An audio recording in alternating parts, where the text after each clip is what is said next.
আমাদের প্রেমের কথা চ্যানেলটির সকল প্রকারের পাঠ গল্প দেখতে আমাদের চ্যানেলটি সাবস্ক্রাইব করে পাশে থাকা বেল আইকনে ক্লিক করুন। মেয়েটাকে একটু ভদ্র ভেবেছিল ফারাবি, কিন্তু মেয়েটা নাম্বার 1 ঝগড়ুটে। এই ঝগড়ুটে মেয়েটাকে তার কপালে রেখেছে আল্লাহ। খুব রাগ হলো ফারাবি, তার কপালটা এমন কেন ঝগড়ুটে একটা বউ জুটেছে। তোমার মতো এত দেমাগ আমার বংশের কারণ নেই। এই শুনুন, বকবক করবেন না। ঘুমালে ঘুমান, না ঘুমালে ফ্লোরে গিয়ে শুয়ে পড়ুন। বিরক্ত করলে সত্যি সত্যি আজ আপনাকে আলকাত্রার জুস বানিয়ে খাওয়াবো। ফারাবি হতভম্ব, কোথায় বাসর করবি তা না মেয়েটা আলকাত্রার জুস খাবে। এক থু। ফারাবি তপ্ত চোখে তাকিয়ে রইল। তানভিও তাকালো। দৃষ্টি বিনিময় হতেই তানভি বলল, নাকের ডগাটা মুছুন। কারো কথা শুনতে বাধ্য নই। 100 বার বাধ্য।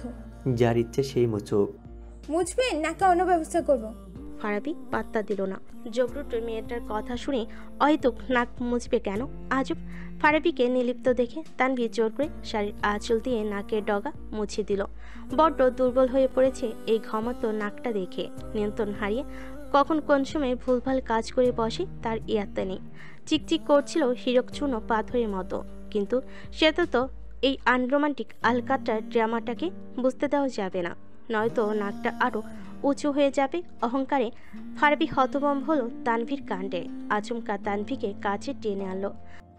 এই, আপনি আমাকে টেনে আনলেন কেন? ছাড়ুন। সবাই বাসর করছে আর আমরা ঝগড়া করছি, এটা কি ঠিক? আপনিও করুন। কেউ ধরে রেখেছে আপনাকে? তুমি তো তেলে বেগুনে জ্বলে উঠছো কথায় কথায়। বাসর করবো কার সাথে? আপনার মতো আলকাত্রা ড্রামের সাথে বাসর? জেগে জেগে স্বপ্ন দেখুন, ছাড়ুন আমায়। ফারাবি বিমন নেত্রে তাকিয়ে রইল। তানভী নিজেকে ছাড়িয়ে রাগে গজগজ করে বলল, অদিতির কাছে যান বাসর করতে। কিছু হলেই অদিতি কফি দিত, অদিতি এগুলো তোদের জন্য, অদিতি এটা, অদিতি সেটা। যান না এখন, যান। বাসর করার জন্য মিনমিন করছেন কেন ভেজা বিড়ালের মতো? লজ্জা করে না? ডিসগাস্টিং। Are you jealous?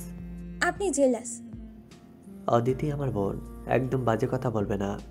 তাকে বিয়ে করার জায়েজ আছে, করে ফেলুন। সতীনের সংসার করার ইচ্ছে হয়েছে। করলে করব।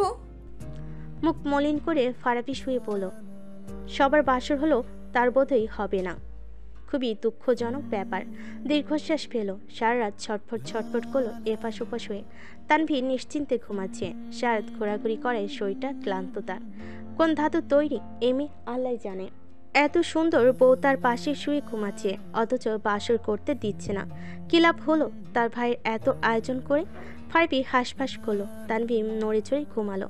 শরীরের কিছু অংশ থেকে সারি সরে পিঠের নিচে চলে গেল। এমনটা বিয়ের পর থেকে হয়ে আসছে। এতদিন ফারাবি নিজেকে নিয়ন্ত্রণে রাখতে পারলো, আজ নিয়ন্ত্রণে রাখা পসিবল হয়নি। তানভীর বাহু ধরে নাড়ালো। তোতা পাখি, এই তোতা পাখি, তোতা পাখি শুনছ? বার কয়েক ডাক দিই তানভীর ঘুম ভেঙে গেল। ঘুমু ঘুমু স্বরে বলল, ডাকছেন কেন? ফারাবি কিছু বলতে পারল না। তানভীর শোয়া থেকে ফারাবির গলা ঝাঁকিয়ে কপালে গালে হাত রেখে বলল। ফারাবি নিরুত্তর। তানভীর ধরফড়ি উঠল। লাইট অন করতে দেখলো ফারাবি ঘেমনে একাকার হয়ে আছে, চোখগুলো লাল। তানভীর ভয় পেয়ে ঘাড়ে গলায় হাত রেখে বলল, এই, কি হয়েছে আপনার? শরীর খারাপ লাগছে? বিমর্ষ দেখাচ্ছে কেন আপনাকে? কি হয়েছে? তানভীর অস্থির হয়ে গেল। এবার ফারাবি নিরুত্তর। শাড়ি ঠিক করে তানভীর উঠে ফ্রিজ থেকে ঠান্ডা পানি নিয়ে এলো। মানুষটা অতিরিক্ত ঘামে, একদম মাত্রা অতিরিক্ত যাকে বলে। পানি পান করুন, ভালো লাগবে। ফারাবি নিচের দিকে তাকিয়ে রইল। তানভীর কথা কানে পৌঁছাচ্ছে না বোধহয়। তানভীর এসি অন করলো। এর পূর্বে ফারাবি কখনো এমন অস্বাভাবিক আচরণ করেনি। আজ কেমন যেন অদ্ভুত লাগছে। তানভীর ঘাবড়ে গেল ভেতরে ভেতরে। কি বললাম? পানি পান করুন, ঘেমে গেছেন। এতে গ্লুকোজও মিক্সড করেছি, পান করলে স্বস্তি পাবেন। ফারাবি নির্বিকার হয়ে রইল। তানভীর নিজেই পানি পান করিয়ে দিল। এসিতেও কাজ হচ্ছে না, ফারাবি ঘামছে। তানভীর শাড়ির আঁচল দিয়ে মুখমণ্ডল মুছে দিল। এসির পাওয়ার বাড়িয়ে দিল। কি হয়েছে বলেন তো? এমন করছেন কেন? আমার ভয় করছে। ভাইয়াদের ডাকবো? তুমি নিশ্চিন্তে ঘুমাচ্ছ? গম্ভীর স্বরে বলল। তো কি করব? আপনি ঘুমাননি? ঘুমাচ্ছে না কেন? ফারাবি কিছু বলতে পারলো না। ফারাবির মুখ দেখে তানভীর বুঝতে পারলো কারণটা ঠিক কি। বাসর করতে না পেরে আলকাতার ড্রামটা টেনশনে সিরিয়াস হয়ে পড়েছে। ঘমাত্ম মলিন মুখটা দেখে তানভীর ভীষণ মায়া হলো। খুঁচিয়ে কথা বলতে ইচ্ছে করলো না এই মুহূর্তে। আসুন একসাথে ঘুমাবেন। তুমি ঘুমাও। সবসময়ই আপনার বাড়াবাড়ি বেশি, এই জন্যই অপদস্থ হন। বলেই তানভীর শুইয়ে দিল, কিন্তু ফারাবি এখনও ঘামছে। তার ভীষণ অস্থির লাগছে। লাইট অফ করে তানভীও ফারাবির সাথে শুয়ে পড়ল। নিজেও বালিশ থেকে এগিয়ে এসে ফারাবির দিকে চেপে এলো। ফারাবি তানভীকে বুকে টেনে জড়িয়ে নিল, হাতগুলো বিচন করতে লাগলো দেহের প্রতিটি নিষিদ্ধ ভাঁজে। তানভী আচমকা শিউরে উঠে খামছে ধরল ফারাবিকে। ফারাবি তানভীর ঠোঁটে সমিনি চুমু খেলো, নেশালো গলেই পড়ল। তোতা পাখি আই নিশ্চয়ও। কণ্ঠে কিছু একটা ছিল, তানভী কেন যেন অগ্রাহ্য করতে পারেনি। দুহাতে জড়িয়ে নিল ফারাবিকে। ফারাবি বুঝতে পারল তানভীও তাকে চাইছে। তানভীর ঘাড়ে গলায় চুমু খায়। তানভী বরফে নাই জমে যায়, হিমে শীতল এক শিরন খেলে যায় তার সর্বাঙ্গ জুড়ে। ফারাবির মাদকময় কণ্ঠে তাকে চাওয়ার আবদার এবং পাগল করার স্পর্শগুলো উপেক্ষা করার সাধ্য নেই তানভীর। একসময় ভালোবাসার উষ্ণতায় তার একে অপরের কাছে আত্মসমর্পণ করে নিজেকে লুটিয়ে দিল তছনছ করে। দলিত মথিত হতে লাগলো বিছানার সমস্ত ফুল। উলটপালট হলো গোটা ফুলসজ্জা। অতঃপর পূর্ণতা পায় দুজন মানুষের দীর্ঘদিনের অপেক্ষা, শুরু এক নতুন জীবন, যে জীবনে দুজন দুজনকে ভালো রাখাই প্রতিজ্ঞাবদ্ধ। লাল টুকটুকে দোপাট্টা মাথায় ঘোমটা দিয়ে বসে আছে অদিতি। রায়নের আশার নামগন্ধ নেই। অদিতির মন ভার হলো। সবাই যার যার বাসর ঘুরে ফিরল, অভদ্র মানুষটা এখনো ফিরে না। অদিতি শুয়ে পড়ল, ঘুমে তার চোখ দুটো ভেঙে আসছে। কিছুক্ষণ পর রায়হান এসে রুমে ঢুকলো। অদিতিকে শুয়ে থাকতে দেখে ডোর লক করে দ্রুত পিছানে এলো। দেখলো অদিতি ঘুমিয়ে কাঁদা। রায়হান অদিতির কপালে হাত রেখে তাপমাত্রা চেক করলো, সব স্বাভাবিক। এই এই অদিতি, ঘুমিয়ে পড়লে যে? বার কয়েক ডাকলো। অদিতির ঘুম ভাঙলেও চুপ করে রইল। মানুষটার উপস্থিতি টের পেতেই অভিমান প্রকট হলো। সবে এসেছে অভদ্রটা। অদিতি, শুনছো আমার কথা? কি সমস্যা? ছাড়ের মতো চেঁচাচ্ছেন কেন? আজকে আমাদের বাসর রাত, আর তুমি বসে যে ঘুমাচ্ছ। তো কি করব? নাচবো? বসে বসে আমার জন্য অপেক্ষা করবে? আমার আর কাজ নেই তো। বলে অদিতি অন্যদিকে ফিরল। রায়হান কি করবে ভেবে পেল না। সরি অদিতি, দেখে ওঠো তো। শক্ত হয়ে অদিতি শুয়ে রইল। রায়হান বুঝতে পারল অদিতির অভিমান হয়েছে। আমতা আমতা করে বলল, সিগারেট খেয়েছিলাম, তাই লেট হয়ে গেছে, তাই বলে ঘুমিয়ে পড়বে? আপনাকে কিছু বলেছি? যান আরো সিগারেট খান। তপ্ত গলায় বলল কথাগুলো। রায়হান বুঝতে পারল অদিতি এইভাবে কথা শুনবে না। অদিতির পাশে বসে রায়হান সিগারেট ধরল। ধোয়ার গন্ধে অদিতি কাশতে কাশতে উঠে বসলো, আগুন চোখে নিক্ষেপ করে বলল, এজন্যই আপনাকে মিস্টার অভদ্র বলি। আক্কেল জ্ঞান বলতে কিছুই নেই, মাথার মধ্যে সব গোবর ঠাসা। তোমার আবার কি হলো? বাসর ঘরে বসে অভদ্রের মতো সিগারেট টানছেন কেন? আপনি না একজন ডক্টর, সবখানেই অভদ্রতা দেখাতে হবে? ডক্টর হলে কি সিগারেট টানা যায় না? না, চাই না। একজন ডক্টর হয়ে আপনারই যদি সিগারেট খেয়ে পরিবেশ দূষণ করেন, তাহলে আপনাদের থেকে সাধারণ মানুষ কি শিখবে? ভালোবাসা শিখবে নিমফুল। বলে হ্যাসকা টান দিয়ে অদিতিকে বুকের উপর ফেলো। অদিতি নাকে ব্যথা পেয়ে আর্তনাদ করতে রায়হান ভরকালো, চিবুক তুলে বলল, সরি নিমফুল, ভেরি সরি। ব্যথা দিয়ে অভদ্র মানুষটা আবার সরি বলছে। সরুন, যত সব ডিসকাস্টিং। অদিতি মুখ ফিরিয়ে নিল। রায়হান মুখ ঘুরিয়ে বলল, বধূ সাজে তোমাকে দেখা মাত্রই আমার খুব প্রেম প্রেম পাচ্ছিল বউ। আর আমি তো আমার বউটার কথা একদম ফেলতে পারি না নিমফুল। আমি কিন্তু আমার বউকে খুব ভালোবাসি, তাই তো আমার বউটার কথা শুনে পাশের ঘরে বসে সিগারেট টানছি। যদি বউ একটু প্রেম করতে দেয়। ছাড়ুন, যত সব ফাউল। মান অভিমান করে আজকের রাতটা নষ্ট করার মানেটা কি? তাছাড়া আমার শালা বাবুরাও কি বারবার এমন বাসর ঘর সারপ্রাইজ দিবে নাকি? অদিতি নিজেকে ছাড়তে চাইলেও রায়হানের শক্তির সাথে পেরে উঠল না। ধান্দাবাজ। Aditi, please try to understand. ঘুমাবো, ডিস্টার্ব করবেন না আপনি। অদিতি শুয়ে পড়ল। রায়হান মলিন মুখে তাকিয়ে রইল। এই আদিত্যের জন্য দেরি হয়েছে। শালারা নিজেও সিগারেট খেয়ে বাসর করতে গেছে। ওর বাসরটা তো ঠিকই হবে, কিন্তু ওর নিজের বাসরটাই পণ্ড করে দিল শালা। শেরওয়ানি চেঞ্জ না করে রায়হান নিজেও শুয়ে পড়ল অদিতির পাশে। অদিতির চোখ বেয়ে পানি ঝরছে। অনেকক্ষণ পর উসখুস করে রায়হান অদিতির কোমরে হাত রেখে নিজেই কাছে টেনে আনলো। অদিতি ছাড়াতে চাইল। চোখে পানি দেখতে রায়হান অস্থির হয়ে উঠল। আপনি রিভেঞ্জ নেওয়ার জন্য আমাকে বিয়ে করেছেন, তাই না? রায়হান কিং কর্তব্য বিমূঢ়। কে বললো আমার কথা? অদিতি উঠে বসলো। রায়হানের শেরওয়ানি কলার ঝাঁকিয়ে ঝাঁকিয়ে বলল, তা না হলে আমাকে ভালোবাসার স্বপ্ন দেখিয়ে তানবিকে কেন বিয়ে করতে নিয়েছিলেন? আর আসতে দেরি করলেন কেন? আপনি কি জানতেন না আমি আপনার জন্য অপেক্ষা করব? বাবা মায়ের তানভীকে পছন্দ, আর সিগারেট খেয়েছিলাম আমার শালাবাবুর সাথে, তাই দেরি হয়ে গেছে। তার জন্য সরি। আপনারও যে পছন্দ সেটা বলছেন না কেন? এই জন্য তুমি কান্না করছো? তো কি হাসার কথা? তানভী আমার কাজিন, এর বেশি কিছু না। এই জন্যই কথায় কথায় তানভি কফি দে, তো তানভি এটা দে সেটা দে বললেই পারেন আমাকে আপনার পছন্দ না। রিভেঞ্জ নেওয়ার জন্য বিয়ে করেছেন আপনার আত্মসম্মানে লাগার। বাসর হবে আমার আর তোমার, তানভীর কথা আসছে কেন? আমার থেকেও তানভি বেশি সুন্দর তো, তাই তানভির জন্য পাগল হয়ে বিয়ে করতে নিয়েছেন। তো বলবো না তার কথা? এ মেয়েটা যে ভারী হিংসুক রায়হান বুঝতে পারল। তুমি নিজেও তো সারাক্ষণ ফারাবির সাথে চিপকে থাকো, আমি কিছু বলেছি? এখন যদি বলি আমাকে রেখে ফারাবির সাথে বাসর করতে যাও, কেমন লাগবে তোমার? খবরদার, আজে বাজে কথা একদম বলবেন না। ফারাবি আমার ভাই। তানভীও আমার বোন। তাই তো বিয়ে করার জন্য পাগল হয়ে গেছেন আমাকে ভালোবাসার স্বপ্ন দেখিয়ে। আবার বাসরও সাজিয়েছেন ওর জন্য, তাও আবার নিজের বেডরুমে নিজের বেডে। চিটার একটা আপনি। বউ হিসেবে তানভীই পারফেক্ট ছিল। তানভীর সাথে বিয়ে হলে বাসরটা কবে শেষ হয়ে যেত। এতদিন বাবা হওয়ার সুসংবাদও পেতাম, তাহলে আর বিবাহিত ব্যাচেলার থাকা লাগতো না। জান তো যান, বাসর করুন তানভীর সাথে। আমার কানের কাছে মিনমিন করছেন কেন? ভেজা বেড়ালের মতো লজ্জা করে না? ঠোঁটকাটা অভদ্র মানুষ কোথাকার। ফনাতলা সাপের মতো ফোঁস করছে অদিতি। রায়হান তাকিয়ে রইল। তেতো কথা বলে তার হাসি খুশি বাসর করার মুডটাই নষ্ট করে দিল মেয়েটা। এজন্যই নিমফুল ডাকে। হয়তো কি ডাকে। লাইট অফ করে ভারাক্লান্ত মনে দুজনেই শুয়ে পড়ল। অদিতিকে আবারও কাছে টেনে আনলো। অদিতির প্রচুর রাগ হলো, ধস্তাধস্তি করলো, আর শীর্ণ দেহটা রায়হানের বলিষ্ঠ শরীরের কাছে নগণ্য। অদিতি ভীষণ বিরক্ত হলো। রায়হান ঠোঁটের কোণে স্মিত হাসি রেখে ঘাড়ে মুখ গুজে বলল, আদর নিবে না নিমফুল? ধস্তাধস্তির এক পর্যায়ে আরো বেড়ে গেল। ডিভোর্স চাই আমার, ডিভোর্স। আপনার মতো চিটারের সাথে সংসার করব না আমি। আশঙ্কিক অধৈর্যরা দখল করে নিল রায়হান। বলতে দিল না আর কিছুই। অদিতি শাড়ি নিয়ে ফের কিছু বলতে নিবে, তার পূর্বেই রায়হান ফের একই কাজ করলো।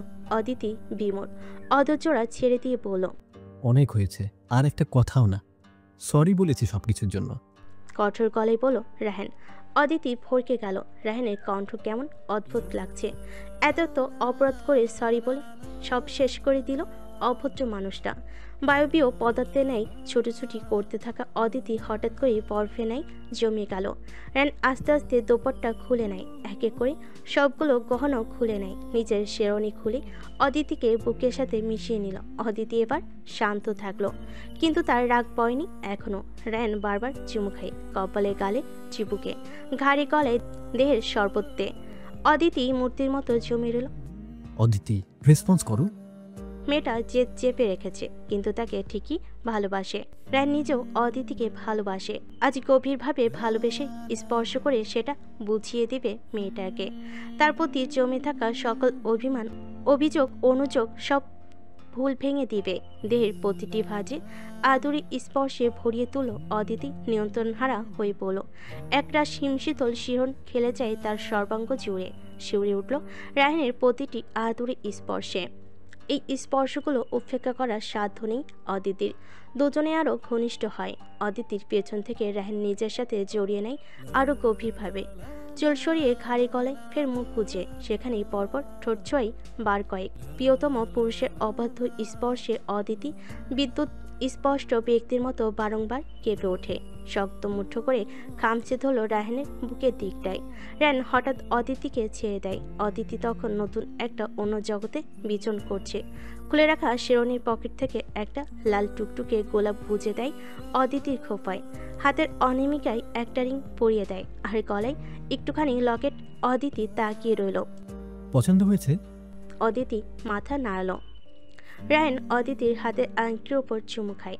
অদিতি পূর্বের মতোই রায়হানের গলা জড়িয়ে রাখলো, রায়হানের বুকের সাথে তার মাথা লেপটে। রায়হানের লোমশ বুক দৃষ্টিগোচর হতেই অদিতি দুর্বল হয়ে পড়ে। বড্ড লোভ লেগে যায় চুমু খেতে। হঠাৎ চুমু খায় অদিতি। রায়ান মৃদু হাসলো। অদিতি গলে গেছে তার ভালোবাসাময় স্পর্শে এবং রেসপন্সও করছে। সম্পূর্ণভাবে তার জন্য তৈরি মেয়েটা। রায়ান আর অপেক্ষা করল না, ভালোবাসার উষ্ণতায় অদিতিকে জড়িয়ে নিল। কয়েক মুহূর্ত বাদেই একে অপরের কাছে আত্মসমর্পণ করে লুটিয়ে দিল। তছনছ করে দমের মুছে গুড়িয়ে একাকার হয়ে গেল ছড়ানো ছিটানো বিছানার সমস্ত ফুল। এলোমেলো হলো সাজানো গোছানো বিছানা, উলটপালট হলো গোটা ফুলসজ্জা। দীর্ঘদিনের অপেক্ষার অবসান ঘটিয়ে অতঃপর পূর্ণতা পায় তাদের টকঝাল মিষ্টি সম্পর্কটি। অতঃপর তাদের সম্পর্কের পূর্ণতার সাক্ষী হয় একটি মধুচন্দ্রিমা রজনী। সাজানো গোছানো বাসর ঘরে চুপ করে বসে আছে নন্দিনী, অপেক্ষা তার প্রিয় মানুষটার জন্য। যদিও শারীরিক অসুস্থতার কারণে তার খুব দুর্বল লাগছে, ঘুমিয়ে চোখ জড়ো ভেঙে আসছে মেডিসিনের প্রভাবে। পিনপিন করে বুকে, কোমর এবং তলপেটে ভীষণ ব্যথা করছে। তবুও ভীত সন্ত্রস্ত হয়ে মানুষটার জন্য অধীর আগে অপেক্ষা করছে। এমন দিন তো বারবার আসবে না, এত হাসি খুশি আর আনন্দের বার্তা নিয়ে। তবুও কখন আসবে মানুষটা, সেই প্রহর গুনছে নন্দিনী। বেশ কিছুক্ষণ পর আদিত্য এলো। নন্দিনীর দিকে এক পলক তাকিয়ে ডোর অফ করে এগিয়ে গেল। আদিত্যের উপস্থিতি টের পেতেই নন্দিনীর বুক ধুকপুক করা শুরু হলো। বাসর ঘরের সাজসজ্জা দেখে আদিত্য ভীষণ অবাক হলো। দারুণ সারপ্রাইজ দিয়েছে আইমান। আদিত্য মুক্ত হয়ে সন্তুষ্ট হলো। মৃদু হেসে এগিয়ে গেল নন্দিনীর কাছে। নন্দিনী নার্ভাস ফিল হচ্ছে, ঘেমে নিয়ে একাকার হয়ে গেল। আদিত্য নন্দিনীর পাশে বসলো। মুখ থেকে দোপাট্টা সরিয়ে এক দৃষ্টিতে তাকিয়ে রইল। নন্দিনীকে খুব সুন্দর করে বধূ সাজে সাজানো হয়েছে, অপূর্ব লাগছে দেখতে। মিষ্টি মুখটা আজলাই তুলে নিল, দেখতে লাগলো মায়াবী মুখশ্রী খানি। এত সুন্দর বউ সেজেছে নন্দিনী। আদিত্যের বুকের মধ্যে মুহূর্তে তোলপাড় শুরু হয়েছে, টর্নেডোর মতো। নন্দিনী চোখ বুজে রইল, কেমন যেন ভয় হচ্ছে তার। বুক এবং তলপেটের ব্যথাটাও ক্রমশ তীব্র থেকে তীব্রতর হচ্ছে। নীরবতা ভেঙে বলল, নন্দিনী আমার দিকে তাকাবে না? নন্দিনী কিছু বলতে পারল না, তার খুব ভয় হচ্ছে কেন জানি। মেয়েদের প্রথম বাসর রাতটা বুঝি এমন ভীতি এবং আতঙ্কময় হয়, তা নন্দিনী ইতে পূর্বেই জানা ছিল না। কেমন যেন করে কলিজাটা কাঁদছে। নন্দিনী তাকাও। ধীরে ধীরে চোখ মেলতেই একজোড়া সবুজ রঙের কাজল মাখানো আঁখি দেখতে পেল আদিত্য। চোখের মধ্যে দৃষ্টি রেখে বলল, ভয় পাচ্ছ? নন্দিনী মাথা নাড়ল। কিসের ভয়? তুমি আমাকে ভালোবাসো না? ফের মাথা নাড়ল। তাহলে ভয় পাচ্ছ কেন? নন্দিনী নিরুত্তর। আদিত্য নিজের বুকের সাথে জড়িয়ে নিল। ভয় পায় না নন্দিনী। বেশ কিছুক্ষণ পর আদিত্য উঠে আলমারি থেকে একটি বক্স এনে নন্দিনীর হাতে তুলে দিয়ে বলল, তোমার দেন মোহরানা। নিলিপ্ত হয়ে নন্দিনী বেডের একপাশে রেখে দিল। আদিত্য আরেকটি বক্স আনলো। নন্দিনীর সামনে বক্সটি খুলে একটি নেকলেস বের করলো। তোমার জন্য আজ রাতের স্পেশাল উপহার নন্দিনী, দেখো তো পছন্দ হয়েছে কিনা। নন্দিনী মাথা নাড়ল। আদিত্য নেকলেসখানি তুলে নন্দিনীর গলায় পরিয়ে দিতে দিতেই দেখল সেখানে পূর্ব থেকে অন্যান্য ভারী ভারী সোনার এবং ডায়মন্ডের গহনার পাশাপাশি হাসুলি উপরে একটি মুক্তোর লকেট আর একখানি মুক্তোর মালা। লকেটখানি কণ্ঠ গহ্বরের নিচে পড়ে আছে খুব সুন্দর করে। আদিত্য কিছু জিজ্ঞেস না করে নেকলেসটি পরিয়ে সেটের সাথে থাকা সীতাহারটিও পরিয়ে দিয়ে এক পলক তাকালো। গ্রিন অ্যামারেন্ট এর নেকলেস এবং সীতার হারটি দারুণভাবে মানিয়েছে নন্দিনীর ফর্সা গলায়, দ্বিগুণ সৌন্দর্য ফুটিয়ে তুলল। আদিত্য মুগ্ধ হলো। অর্নামেন্টস কিনতে গিয়ে সবার প্রথমে এর গ্রিন অ্যামারেন্ট এর সেটটির দিকে তার নজর চলে যায়। চট করে তখন মনে আসে নন্দিনীকে এই গ্রিন কালারটাই দারুণ মানে, যদি থাকে চোখে আবার সবুজ গাঢ় রঙের কাজল। আদিত্য চোখ সরিয়ে নিল। এক এক করে ভারী ঝুমকোগুলো খুলে সেটির ইয়ারিং পরিয়ে দিল। সেটের সাথে সীতাহারটি ভারী হলো, নেকলেসটি অতটাও ভারী নয়, তবে মাঝারি নর্মাল শাড়ি কিংবা ড্রেসের সাথে নন্দিনী সবসময় অনায়াসে ক্যারি করতে পারবে। খুশি মনে বাম হাতে তুলতে দেখল সেখানে একটি সোনার পাতের তৈরি মুক্তোর ব্রেসলেট। বাম হাতে রেখে ডান হাত তুলতেই দেখল সেখানে আরও দুটো মুক্তোর ব্রেসলেট। আদিত্য উদ্গ্রীব হয়ে জিজ্ঞেস করলো, এগুলো কোথায় পেলে? আগে তো দেখিনি। নন্দিনীর চোখে ভয় দেখতে পেল আদিত্য। নন্দিনী হাত লুকিয়ে ফেল। ব্রেসলেটগুলো কোথায় পেলে? নন্দিনী আমতা আমতা করলো। ভাবলো মিথ্যা বলা ঠিক হবে না, তাই সত্যিটাই বলার সিদ্ধান্ত নিল। এগুলো তো আগে থেকে হাতে ছিল, আপনি হয়তো খেয়াল করেননি। আর এগুলো কক্সবাজার থেকে নিয়েছিলাম, আইমান কিনে পরিয়ে দিয়েছিল। গোপনে ভারী শ্বাস ফেল আদিত্য। কি বলবে কিছুই বুঝতে পারছে না। আদিত্যের মলিন মুখ দেখেই বলল, আপনি কি রাগ করেছেন? তাহলে খুলে ফেলি। আসলে আমার খুব পছন্দ হয়েছিল তো, তাই সারাক্ষণ পরে থাকি। ভয়ে ভয়ে কথাগুলো বলল নন্দিনী। আদিত্য মৌন রইল। নন্দিনী খুলতে নিলে বাধা দিয়ে বলল, থাক না, খুব সুন্দর, আমারও খুব পছন্দ হয়েছে। আয়মানের পছন্দ সত্যি দারুণ, সব সময় ক্যারি করতে পারবে। আরে কিছু হবে না, মাঝে মধ্যে পরবো, সমস্যা নেই, ফেলে তো দিচ্ছি না। আদিত্য বুঝতে পারল নন্দিনী ভয় পাচ্ছে। পাগল মেয়ে একটা, এটা নিয়ে ভয় পাওয়ার কি আছে। তার মতো আইমানও হয়তো মনে হয়েছিল ব্রেসলেটগুলো নন্দিনীর হাতে মানাবে, তাই নিয়েছে। এটা নর্মাল ভাবেই নিল আদিত্য। আর আইমান তো তার কাছে সব সত্য স্বীকার এবং প্রকাশ করেও দিয়েছিল নন্দিনীর প্রতি তার দুর্বলতার কথা। আবার নন্দিনীও সব স্বীকার করেছে, ক্ষমা চেয়েছে, জানিয়েছে আইমানের প্রতি তার কোনো ফিলিংস নেই। আদিত্য মৃদু হেসে সেটের সাথে থাকা গ্রিন অ্যামারেন্ট এর ব্রেসলেটটি তুলে নন্দিনীর বাম হাতে পরিয়ে দিল। সত্যি বলতে হোয়াইট পিঙ্ক কালারের মুক্তোর সাথে গ্রিন অ্যামারেন্ট এর ব্রেসলেটটা দারুণ মানিয়েছে নন্দিনীর হাতে। আদিত্য দুহাত তুলে ব্রেসলেটের উপর চুমু খায়। নন্দিনীর ভয় তাতেও কমে না, ভেতর ভেতরে ঘাবড়ে আছে কেমন। অনামিকায় পরিয়ে দিল ফিঙ্গার রিংটিও। আদিত্য পক্ষ থেকে প্রথম উপহার ছিল মহামূল্যবান অ্যামারেন্ট স্টোনের ব্রাইডাল অর্নামেন্টস সেটটি। নন্দিনী, তোমার জন্য নূপুর গড়িয়েছিলাম নিজ পছন্দে, আজ রাতে উপহার দেব বলে পরিয়ে দিই। খুশি হওয়ার বদলে নন্দিনী কেমন ঘাবড়ে গেল। আদিত্য দেখতে পেল না। নন্দিনীর অপেক্ষা না করে আদিত্য পাঁচবার টেনে নূপুর পরাতে নিলে দেখল সেখানেও মুক্ত নূপুর। নন্দিনী আতঙ্কিত নয়নে তাকালো। এটা ওকে আয়মান দিয়েছিল? নন্দিনী মাথা নাড়ল। আদিত্য আর কিছু বলল না, তবে মন ভার হলো। তার আগে আইমান নন্দিনীর সব কিছুর প্রতি লক্ষ্য রেখেছিল। কি বলে কি দিলে মেয়েটাকে ভালো লাগবে সব তার ভাইয়ের জানা তার আগে। প্রেমিক হয়ে আদিত্য কি তবে নন্দিনীর প্রতি দায়িত্ব কর্তব্যহীন কিংবা উদাসীন ভেবে পেল না প্রশ্নের প্রতি উত্তরে। আদিত্য নন্দিনীর ভয়ত মুখশ্রীতে দৃষ্টি রেখে পড়িয়ে দিল। কেন যেন মনটা ভার হয়ে গেল। হঠাৎ আইমানের দেওয়া গিফটগুলোর উপর দৃষ্টি পড়ল। এগুলো বক্সে করে নন্দিনীকে কি দিতে পারে আইমান? আদিত্য টের পেল নন্দিনী আইমান সংক্রান্ত বিষয়টিতে ভয় পাচ্ছে। আয়মানের গিফটগুলো দেখেছো? না। কেন? এমনি। আসো খুলে দেখি। থাক না, পরে দেখবো। শুনল না নন্দিনী বারণ। আদিত্য সব নিয়ে বেডে এলো। কৌতূহল থেকে উদ্দীপ হয়ে এক এক করে সব খুলো। সবার প্রথমে আইমান নন্দিনীকে একটি সানফ্লাওয়ারের ফ্লাওয়ার বুকে গিফট করেছে, কারণ নন্দিনী সানফ্লাওয়ার ভীষণ পছন্দ। আদিত্য নন্দিনী বেডরুমে আসবাবপত্র দেখতেই সেটা বুঝেছিল, কিন্তু আইমান জানে কি করে। আদিত্যকে খুব করে ভাবলো, তবে খুবই দারুণ সানফ্লাওয়ার বুকেটা। একটা বক্স খুলতে টকটকে লাল গোলাপ আর বেলি ফুলের তৈরি তাজা ফুলের গাছরা বেরিয়ে এলো। সেখানে ছোট্ট একটা চিরকুট লেখা। মেয়েদের মাথায় এটা আমার বেশ ভালো লাগে। আদিত্য হাতে গাছরা তুলে নিল। নিশ্চয়ই তার ভাইয়ের নন্দিনীকে গাছরা পরতে মন চেয়েছিল, পরতে না পেরে গিফট বক্সে এভাবে পাঠিয়ে দিয়েছে। যদিও নন্দিনী চলে নন্দিনী ফুলের গাছে রয়েছে, তবু আইমান স্পেশালভাবে পাঠালো। হয়তো তার কাছে বিশেষ গাছরা এটা নন্দিনী বলে খুশি হবে।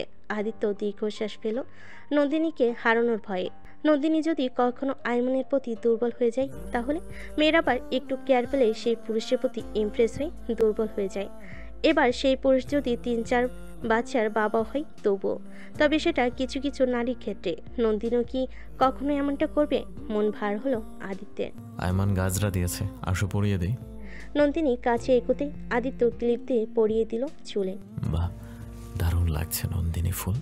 আরেকটা গিফট বক্স থেকে বেরিয়ে এলো তাজা নন্দিনী ফুল, সাথে আদিত্যের পছন্দের ল্যাভেন্ডার ফুলও।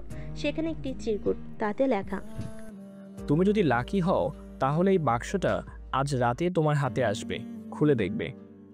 আদিত্য বিস্মিত হলো। লাকি হওয়ার কি আছে এখানে? আরেকটা চিরকুট পেল, ফুলের সাথে লাগানো, তাতে লেখা, আজকের এমন রাতে তোমার নন্দিনী ফুলকে নন্দিনী ফুল আর তোমার পছন্দের ল্যাভেন্ডার ফুল দিতে না পারলে তুমি কেমন প্রেমিক। আদিত্য হেসে ফেল তার ভাইয়ের কাণ্ডে। এটা তাকে উদ্দেশ্য করে লিখেছে আইমান। ফুলের গুচ্ছগুলো নিয়ে নন্দিনীকে দিয়ে বলল, I love you Nandini. Nandini হাত বাড়িয়ে ফুলের গুচ্ছগুলো নিয়ে মৃদু হেসে ঘ্রাণ টেনে নিতে লাগলো। আদিত্য তাকিয়ে রইল নন্দিনীর দিকে। হঠাৎ 5টি নন্দিনী ফুল বের করে নন্দিনী ছোট ছোট চুলে ক্লিপ দিয়ে গুজে দিল এবং নন্দিনী প্রিয় সানফ্লাওয়ার থেকে 3টি সানফ্লাওয়ার নিয়ে চুলের খোপায় গুজে দিল। গাছের সাথে ফুলগুলোকে দারুণ দেখাচ্ছে চুলে। আদিত্য মুগ্ধ হলো। পরের বক্সটি খুলতে দেখলো তাতে লাল টুকটুকে একখানি পাকিস্তানি হ্যান্ডলুম করা বেনারসি শাড়ি, একখানি বাসন্তী কালারের কারুকার্যময় ময়ূরকণ্ঠী কাতান শাড়ি, এছাড়াও 10 কালারের 10টি মণিপুরি শাড়ি। মণিপুরি শাড়িগুলোর মধ্যে একটি সাদা রঙের শাড়ি খুবই দারুণ, শুভ্র সাদা জমিনে নীলময় রং, জমিন জুড়ে অজস্র ফুলের নকশা। আদিত্য শাড়িটি হাতে তুলে নিয়ে বলল, বাহ, দারুণ তো। সেখানেও একটি চিরকুট, তাতে লেখা, শাড়ি খুব সুন্দর একটি পোশাক, বাঙালি নারীকে শাড়িতে মানায়।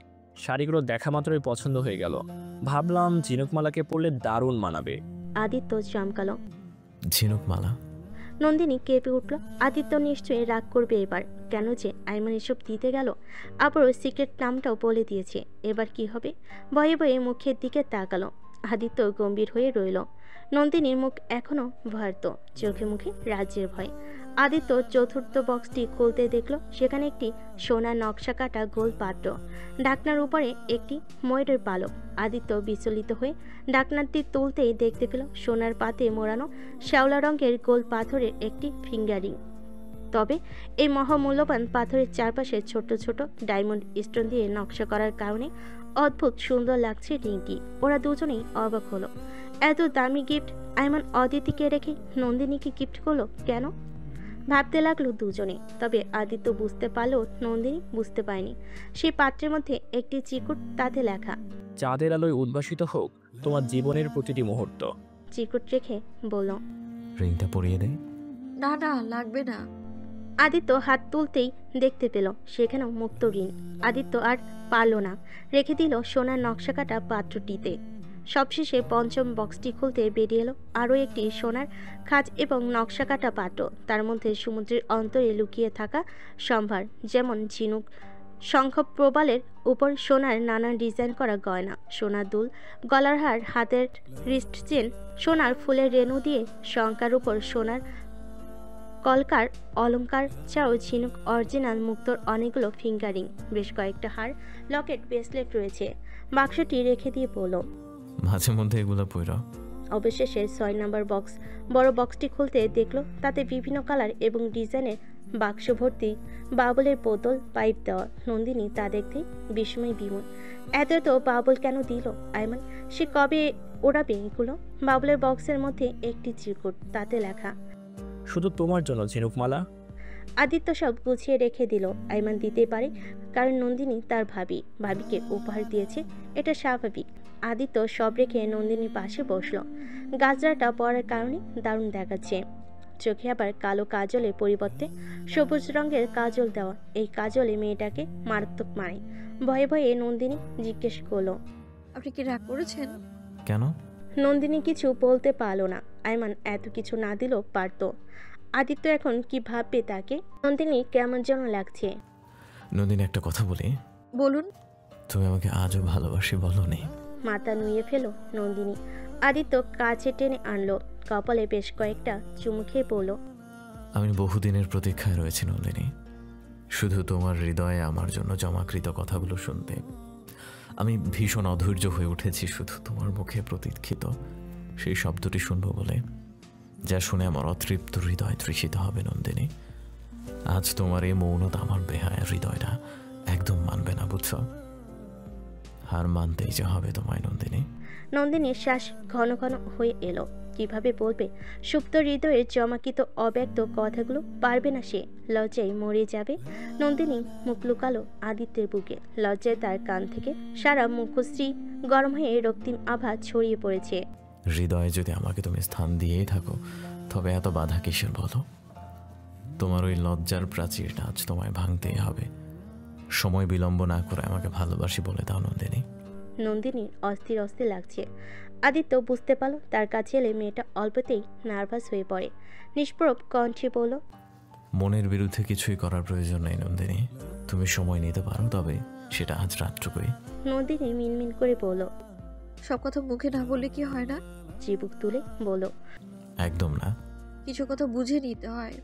কিছু কথা না বললেই নয় নন্দিনী।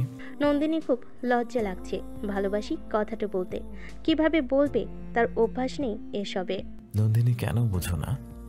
লজ্জায় লাল হয়ে দু চোখ বন্ধ করে আদিত্যের বুকে মুখ লুকালো নন্দিনী। তার খুব করে বলতে ইচ্ছে করলো, আপনি সেই পুরুষ যাকে আমি এতটা ভালোবাসি, আপনি সেই পুরুষ যাকে আমি এতটা হারানোর ভয় পাই, আপনি তো সেই পুরুষ যার জন্য আমি এতটা পাগল, আপনি সেই পুরুষ যার মধ্যে আমার ভালো থাকার ঔষধ আছে, যাকে হারানোর ভয়ে আমি বাচ্চাদের মতো কান্না করি। বলতে নিয়েও বলতে পারলো না, মিনমিন করে বলল, ভালোবাসি আমি আপনাকে। আদিত্য কপালে চুমুকে বলল, আর কম্পিত গলায় বলল, কারণে অকারণে আপনাকে ভালোবাসি, ভালো মন্দ সব মিলিয়ে ভালোবাসি আমি আপনাকে। আমার শেষ নিঃশ্বাস অবধি আমি আপনাকে ভালোবাসবো আদিত্য। Love you. নন্দিনীর মুখ থেকে যে শব্দটি শোনার জন্য এত অপেক্ষা, সে শব্দটি যে এতটাই মনোমুগ্ধকর হতে পারে কে জানতো। তুলোর মতো নরম নন্দিনীকে বুকের ভেতর শক্ত করে মিশিয়ে নিল আদিত্য। ঘাড়ে অসংখ্য চুমু খেলো। মেয়েটার ঘাড়ের মধ্যে কি জাদু আছে আদিত্য জানে না। সেখানে চুমু খেতেই আদিত্যের ভীষণ ভালো লাগে, অমৃতের মতো লাগে। সার জীবন চুমু খেলো আদিত্যের সেই অমৃতের স্বাদ নেওয়ার নেশা কখনো কমবে না। দারুণ একটা স্মেল আছে সেখানে এবং মেয়েটার সারা শরীরে। নিমিষেই মনটা ফুরফুরে এবং ঝরঝর হয়ে যায়। নন্দিনীর মুখ তুলে নিল আদিত্য। রেশমি কিছু চুল এলোমেলো হয়ে মুখের উপর পড়েছিল। আদিত্য সেগুলো আস্তে করে ফু দিয়ে মুখের উপর থেকে সরিয়ে দিল। তর্জনী দিয়ে নন্দিনীর লাল হয়ে যাওয়া নাক ও গালকে ছুঁয়ে কানের কাছে ফিস ফিস করে বলল, আমার চাঁদ আকাশের চাঁদের থেকে অনেক অনেক বেশি সুন্দর নন্দিনী। নন্দিনী শ্বাস ফেলতে ভুলে গেল। দীর্ঘ সময় নিয়ে আদিত্য নন্দিনী কপালে চুমু খেলো। নন্দিনীকে বুকের সাথে মিশিয়ে নিয়ে বলল, নন্দিনী, তবে আর কিসের অপেক্ষা? আমি তোমায় গভীরভাবে ছুঁতে চাই, ভালোবাসতে চাই, সারা জীবনের জন্য তোমাকে পেতে চাই, তোমাকে আদরে আদরে ভাসিয়ে সুখের ভেলায় তোমায় নিয়ে চড়তে চাই। আজ তোমাকে গভীরভাবে স্পর্শ করার ভালোবাসার সে অধিকারটুকু দেবে আমায়। নন্দিনী দু চোখ বুজে ফেল। টুপ করে জল গড়িয়ে পড়ল দু চোখ বেয়ে। এতদিনের রক্ষিত সম্ভ্রম শেষমেশ আত্মসমর্পণ করে নিজেকে বিসর্জন দিতে হবে প্রিয় মানুষটার কাছে। হঠাৎই ভাবলো মানুষটা ঘাটতারা হলো ব্যক্তিত্ব সম্পন্ন একজন মানুষ, যে ভীষণ রকম ভালোবাসতে পারে, মুখের সাথে শক্ত করে চেপে ধরে কঠিনভাবে আদর করতে পারে। যেই মানুষটার পাশে পেলে মনে হয় পুরো দুনিয়া নির্দ্বিধায় ত্যাগ করা যায়, বিসর্জন দেওয়া যায় নিজের জীবনটা। সেই মানুষটা তার প্রিয় মানুষ, তাহলে তার সম্ভ্রমটুকুও সেই প্রিয় মানুষটার জন্য বিসর্জন দেওয়া যায়। নন্দিনী চোখে জল দেখে আদিত্য মুখে টেনে নিয়ে বলল। নন্দিনী খামছে ধরল আদিত্যকে। আদিত্য এক এক করে নন্দিনীর ভারী গহনাগুলো খুলে নিল। অবশেষে নিজের শেরওয়ানি খুলে নিল। আদিত্যের লোমশযুক্ত বুকখানি দৃষ্টিগোচর হতেই নন্দিনী দুর্বল হয়ে পড়ল। কেমন যেন নেশা লেগে গেল। হাত ও পায়ের অজস্র কুচকুচে কালো লোমগুলো নন্দিনীকে খুব করে টানছে। নন্দিনীর ভেতরকার সত্তাকে বেসামাল করে দিচ্ছে হয়তো তার সম্ভ্রমকে মানুষটার কাছে বিসর্জন দেওয়ার জন্য। সময় বিলম্ব না করে দেহের প্রতিটি ভাঁজে ভাঁজে আদুরে চুমু খায় আদিত্য। দুহাতে আদিত্যের গলা জড়িয়ে ধরে নন্দিনী। আদিত্য নেশালো গলায় বলল, বড্ড ভালোবাসি তোমাকে নন্দিনী, ট্রাস্ট মি। আজকের পর থেকে তোমাকে আর কোনো কষ্ট পেতে দেব না। নন্দিনী লোমশ বুকে মাথা রাখল। এখানে যেন তার সকল প্রশান্তি মিলে। নন্দিনীর বুকের ভেতর মহাপ্রলয় শুরু হলো। খানিক ভয়, খানিক লজ্জা, খানিক আড়ষ্টতা, খানিক কাছে পাওয়ার অদম্য আকাঙ্ক্ষা ভেঙে চুরে কুড়িয়ে দিচ্ছে। বুকের উষ্ণতায় নন্দিনীকে জড়িয়ে নিল। দুটো শরীরের ইঞ্চি সম দূরত্ব রাখলো না। নন্দিনী আদিত্যের বুকে নাক মুখ ঘষতে লাগলো। নন্দিনীর গলায় চুমু খেয়ে বলল। নন্দিনী লাজুক হাসলো। আদিত্য থমকালো। চাহনি তার স্থির। তার নেত্র পল্লবে কেবল বিস্মতা আর মাদকতার পরিমাণ মাত্রা বাড়ল। বেসামাল হয়ে উঠল ইচ্ছেরা। জাপটে ধরল প্রিয়তমার কোমর। অবিনাস্ত স্পর্শে ভরিয়ে তুলল নন্দিনীকে। আগুন আর মোমের সংস্পর্শের মতোই আদিত্যের বেসামাল স্পর্শে ধীরে ধীরে গলতে লাগলো নন্দিনী। উত্তপ্ত স্পর্শে ব্যাকুল হয়ে উঠল। ভালোবাসার উষ্ণতায় তার একে অপরের কাছে নিজেকে লুটিয়ে দিতে লাগলো। তছনছ করে। দুমড়ে মুচড়ে কুড়িয়ে যেতে লাগলো সাজানো বিছানার সমস্ত ফুল। অতঃপর পূর্ণতা পায় আরও দুজন মানুষের দীর্ঘদিনের অপেক্ষা। শুরু হয় নতুন জীবনের পথ চালা। তাদের নিগুড় শুদ্ধতম ভালোবাসার সাক্ষী হয় এক মধুর চন্দ্রিমা রজনী। বাইরে শীতল হাওয়া বরফকুচিরা আন্দোলিত করে ঝরছে। তাদের বেগও বাড়ছে ক্রমশ। এদিকে ঘরের ভেতর জমে উঠেছে 5 জোড়া কপতির মাদকতা। অবিনাস্ত বিছানায় আদিম খেলায় মত্ত হয়েছে 5 জোড়া কপতি। ঘনিষ্ঠ মুহূর্তগুলো সুখের আর্তনাদে পরিপূর্ণ। নগ্ন পিঠে নখের আঁচড় শুক্রাতে ব্যস্ত তারা। এতদিনের লজ্জা অপেক্ষার প্রাচীর ভেঙে গুড়িয়ে গেল যেন তাদের। এলো পাথারি স্পর্শ, মাতাল 5 জোড়া তৃষ্ণার্ত হৃদয়। ধীরে ধীরে রজনী গাঢ় হয়। লজ্জায় চাঁদটা লুকিয়ে যায় মেঘের আড়ালে। মুহূর্তেই ভারী বৃষ্টির নামে রাতটাকে আরও মধুময় করে তুলতে হিমেল হাওয়া বয়। বরফ কুচিরা লজ্জায় নুয়ে পড়ে। আনন্দের জোয়ার বাড়তে লাগলো ক্রমশ। অনুভূতিগুলো প্রবলতায় চেয়ে গেল। সময়টা এখানে থেমে গেলে বোধহয় ভালোই হতো কপতিদের জন্য। নিগুড় নিস্তব্ধ রজনী। অতঃপর সুখ আদান প্রদান করা শেষে ক্লান্ত হয়ে প্রেয়সীদেরকে বুকে নিয়ে ঘুমাচ্ছে প্রেমিকেরা। ভালোবাসার মানুষগুলোর বুকে মুখ গুজে পড়ে আছে কপতিরা। মনে আজ তাদের অন্যরকম প্রশান্তি। কোনো ভাষায় ব্যক্ত করা যাবে না এই সুখের বর্ণনা। নন্দিনীর ভীষণ মন খারাপ। তার মন ভালো করার জন্য আইমান নন্দিনীকে একটি নদীর পাড়ে নিয়ে এলো। নৌকার গলুয়ের মধ্যে বসে নন্দিনী বলল, এত এত গিফট কেউ কাউকে দেয় বলুন তো? কি এমন গিফট দিলাম ঝিনুকমালা? আরে বাবা, বাবলের বোতলগুলোর কথা বলছি। ওগুলো আমি কয় বছর উড়াবো বলুন তো? আইমান মৃদু হাসলো। আচ্ছা, একটা কথা শুনবেন? বলো। আপনার গোলে মাথা রেখে আমি যদি বাবল উড়াই, আপনি কিছু মনে করবেন আইমান? ছোট্ট বাচ্চাদের মতো নন্দিনীর এমন আবদার শোনা মাত্রই আচমকেই বৃষ্টির পূর্বে হয়ে থাকা থমথমে নিস্তব্ধ আবহাওয়ার মতো হয়ে গেল আইমানের মন। হঠাৎ তার বুকের ভেতর দিয়ে এক শীতল স্রোতের ন্যায় বয়ে গেল। বিস্ময় বিমূঢ় হয়ে হঠাৎ মৃদু হাসলো। এ কেমন আবদার করে বসলো মেয়েটা? গায়ে গতর এবং বয়স বাড়লো। মেয়েটার মনের বয়স এখনো পরিপক্ক হয়নি, নয়তো এই বয়সে এমন আবদার করে। আর না কেউ বাবল ওড়াই। নন্দিনী তাকিয়ে রইল আইমানের হাসির দিকে। এইভাবে কেউ এত নিখুঁতভাবে হাসতে পারে? কি নিদারুণ সেই মিষ্টি হাসি! নন্দিনী চোখ আটকালো সেই হাসিতে। মানুষটা চমৎকার হাসে। সারাক্ষণ তাকিয়ে থাকতে ইচ্ছে করে। নির্দ্বিধায় তুমি রাখতে পারো ঝিনুকমালা, আমি কিছু মনে করব না। কেন? নন্দিনীর চিবুক তুলে পড়ল। কারণ এই হৃদয়ের একমাত্র দখলদারি তো তোমাকেই দিলাম ঝিনুকমালা। নন্দিনী মৃদু হাসলো। আইমান কোল পেতে দিতেই নন্দিনী মাথা রেখে বাবল ওড়াতে লাগলো। হঠাৎ ঝোড়ো হাওয়া বইতে শুরু করলো। কাছে কোথাও পরপর বেশ কয়েকটা বাজ পড়ল। আশঙ্কিক বিকট শব্দে একটা বাজ পড়ল ওদের দুজনের মাথায়। মরতেই রক্তাক্ত হয়ে জ্বলে পুড়ে নৌকার মধ্যে নিথর হয়ে গেল দুজনেই। নন্দিনী বলে চিৎকার করে উঠল আইমান। বুক ধরে জোরে জোরে শ্বাস ফেলে হাঁপাতে লাগলো। তার বুক ধরফর করছে, অস্থির অস্থির লাগছে। বেডের উপর নিজের অবস্থান টের পেতেই আইমান বুঝতে পারল এতক্ষণ সে স্বপ্ন দেখছিল। ঘেমে নিয়ে তার গলা শুকিয়ে এলো। ঘড়ির দিকে তাকাতে দেখলো রাত 3টে বাজে। আইমান উঠে দাঁড়ালো। স্লিপিং মেডিসিন নিয়ে ঘুমিয়েছিল। সে জানতো আজ রাতে তার ঘুম আসবে না। বেলকনিতে গিয়ে দাঁড়ালো। একটা ধুমায়িত শলাকা ধরালো। আকাশের দিকে তাকাতেই চাঁদটাকে চোখে পড়ল। মনে পড়ল বেশ কিছু মধুর স্মৃতি। অক্টোবরের শেষ রাতগুলোতে চাঁদ স্পষ্ট হয়ে ওঠে। আকাশের দিকে তাকালেই যেন সব স্মৃতি কথা বলে। কখনো বড্ড মন খারাপ হয়, আবার মনে হয় যেন সময়গুলো দ্রুত ফুরিয়ে যাক। মায়াভরা রাতেও ভীষণ বিষণ্ণ লাগে এ দুনিয়া। আকাশে থালার মতো গোল চাঁদ। কাল পূর্ণিমা, তবু আজকের চাঁদটা তার নিচে লাবণ্য ছড়িয়ে ছিটিয়ে দিয়েছে অন্তরিক্ষে। সমস্ত ধরনের ঝকমক করছে। আইমান চাঁদটাকে খুঁটিয়ে খুঁটিয়ে দেখতে লাগলো। চাঁদ পছন্দ থাকলেও কখনো সময় নিয়ে খুঁটিয়ে দেখা হয়নি তার। কিছুদিন পূর্বে নন্দিনী তার জীবনে আসার পর আইমান কেমন যেন পাল্টে গিয়েছিল। আকাশে চাঁদ দেখলেই মেয়েটা টেনে নিয়ে দেখাতো। সেদিন কক্সবাজার পাহাড়ের উপর জলপ্রপাতে নেয় দ্রুতি ছড়ানো চাঁদটাকেও নন্দিনী নিয়ে দেখিয়েছিল। নন্দিনী এখন তার কাছে, কিংবা তার না হলো ওই চাঁদ আর তার রূপালী আলোর সৌন্দর্য দেখলে আইমানের মলিনতা দূর হয়ে মনে আনে বাদলা দিনের এক পশলা ঝুম বৃষ্টির মতো প্রশান্তি। চাঁদের আলো দেখতেই আইমানের মনটা প্রশান্ত হয়ে গেল।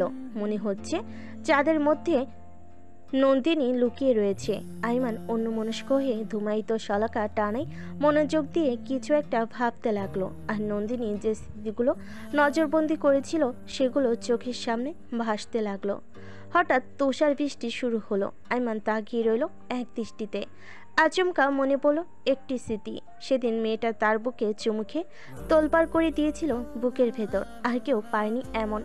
মেয়েটাকে নিয়ে গল্প করতে ইচ্ছে করছে, তুষার বৃষ্টিতে ভিজতে ইচ্ছে করছে, আরও ইচ্ছে করছে মেয়েটার হাত ধরে হাঁটতে, সমুদ্রের জলে ভিজতে, ঝিনুক কুড়াতে, সমুদ্রের ঢেউয়ে ভাসতে, একসাথে কফি বিলাস করতে, গান গাইতে, আরও কত কি। নন্দিনীময় আইমানের পুরোটা জগৎ এখন। মনে মনে দুজনের মাঝে অদৃশ্য একটা ছোট্ট মানুষকেও কল্পনা করে ফেলল আইমান। যদিও এটা পাপ, অন্যায়। ঘুমোতে যেতে ইচ্ছে করছে না, কিছু করতেও মন বসছে না। ভাবলো মেয়েটা কেমন যেন একটা রহস্য, কাছে থেকেও রহস্যময়। মেয়েদের নাকি সকল রহস্য তার শরীরে, কিন্তু নন্দিনীকে এতটা কাছে পেয়েও আইমানের মন টানেনি কখনো। আইমান ছাদে গেল। বৃষ্টির মধ্যে অনেকক্ষণ যাবৎ ভিজল। একটি নিঘুম রাত কেটে গেল। রাতের নীরবতায় প্রেমে হাবুডুবু খেয়ে বিনিদ্রায় ভুগল। সকালবেলা ব্রেকফাস্ট করতে বসলো সবাই, শুধু ফারা আর নন্দিনী বাদে। ফারার রাগ জেদ এখনও কমেনি, বরং বেড়েছে। নন্দিনী ঘুমিয়ে আছে বলে আদিত্য বিরক্ত করেনি। রাতে প্রচুর ব্লিডিং হয়েছে। নন্দিনী খিঁচুনি উঠে শ্বাসকষ্ট বেড়ে সেন্সলেস হয়ে পড়েছিল। আদিত্য ঘাবড়ে গিয়ে যা ট্রিটমেন্ট করতে পেরেছে করেছে। আপাতত নন্দিনী ঘুমাচ্ছে। 2-3 ঘন্টা পরে ঘুম ভাঙবে হয়তো। ফারা হঠাৎ খুঁড়িয়ে খুঁড়িয়ে ফাল্গুনির রুমে ঢুকলো। কারো নজরে না পড়লো, রায়হানের নজরে পড়লো। আরবি, বাসরের ডোজটা মনে হচ্ছে বেশি হয়ে গেছে। ফারাদ দেখি খুঁড়িয়ে খুঁড়িয়ে হাঁটছে। শালা, দেখে শুনে বাসর করবি তো। ঝাঁপিয়ে পড়ার কি দরকার ছিল? লজ্জায় মেয়েরা নিচের দিকে তাকিয়ে রইল। মুখে তুলতে পারলো না কিছুই। মেহেরাব ফারাবি আরাবি বিব্রত বোধ করলো। আইমানের অস্বস্তি হলো। আদিত্য জল শক্ত করে তাকিয়ে রইল। যত যাই হোক, ফারা এখন তার ছোট ভাইয়ের বউ এবং বোনও। বোনের সম্পর্কে এমন কথা কোনো ভাই শুনতে পারে না। রায়হান মজা পেল যেন। এসব কেমন অভদ্রতা রায়হান? আশ্চর্য, তুই এইভাবে তাকিয়ে রইলি কেন? খারাপ কি বললাম? মেহরাব বলল, তোর এই জিপটা এবার সামলা শালা। সবার সাথে মজা চলে না কিন্তু। ফারার সম্পর্কে তোর বড় ছোট শালার বউ হয়। বাদ দে। ফারা ফাল্গুনিকে ডেকে উঠল। ফাল্গুনি উঠে গেল। শ্বাসটা তার আটকে গিয়েছিল প্রায়। কেন রেখেছো আপু? তোর ঔষধের বক্সটা পাচ্ছি না কেন? কই রেখেছিস? এই তো দিচ্ছি। বক্সটা দিতেই ফারা কিছু একটা খুঁজলো। এই তোর কাছে ওইটা নেই? কোনটা আপু? দনমনো করে বলল, মেহরাব তোর জন্য পিল আনেনি? না। অদিতি বা তানভীরের আছে? না। তোদের কারো কাছেই নেই? ফাল্গুনি কিছু বলতে পারলো না। ফারা দাঁতে দাঁত চাপলো।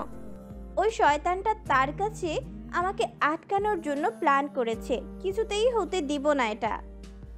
সম্পর্কটা মেনে নাও আপু। আমরা সবাই দেখো কত সুখে আছি। আর তুমি আমি সবাই একসাথে এক পরিবারে থাকবো। এটা কত খুশির এবং সুখের।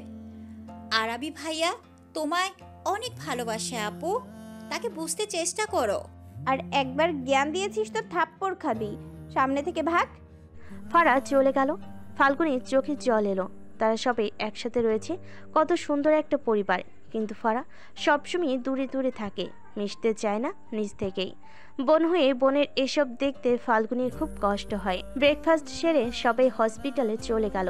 মোটামুটি সবার সম্পর্ক স্বাভাবিক। ফারা আর নন্দিনী ব্রেকফাস্ট করেনি। রায়হানের কথাই ওরাও ভালোভাবে ব্রেকফাস্ট করতে পারেনি। আইমান সোফায় বসে পেপার পড়ছে। রাতে তুষার বৃষ্টিতে ভেজার কারণে শরীর ভালো নেই, গায়ে জ্বর, ঠান্ডাও লেগেছে দারুণ, তাই হসপিটালে যায়নি। শরীরটা টানছে না, ক্লান্ত লাগছে খুব। তানভীর আর ফাল্গুনি ব্রেকফাস্ট নিয়ে এলো লিভিং স্পেসে। ওখানে বসে গল্প করবে আর খাবে সবাই। তারপর সে আর ফাল্গুনি রান্নার প্রস্তুতি নিবে।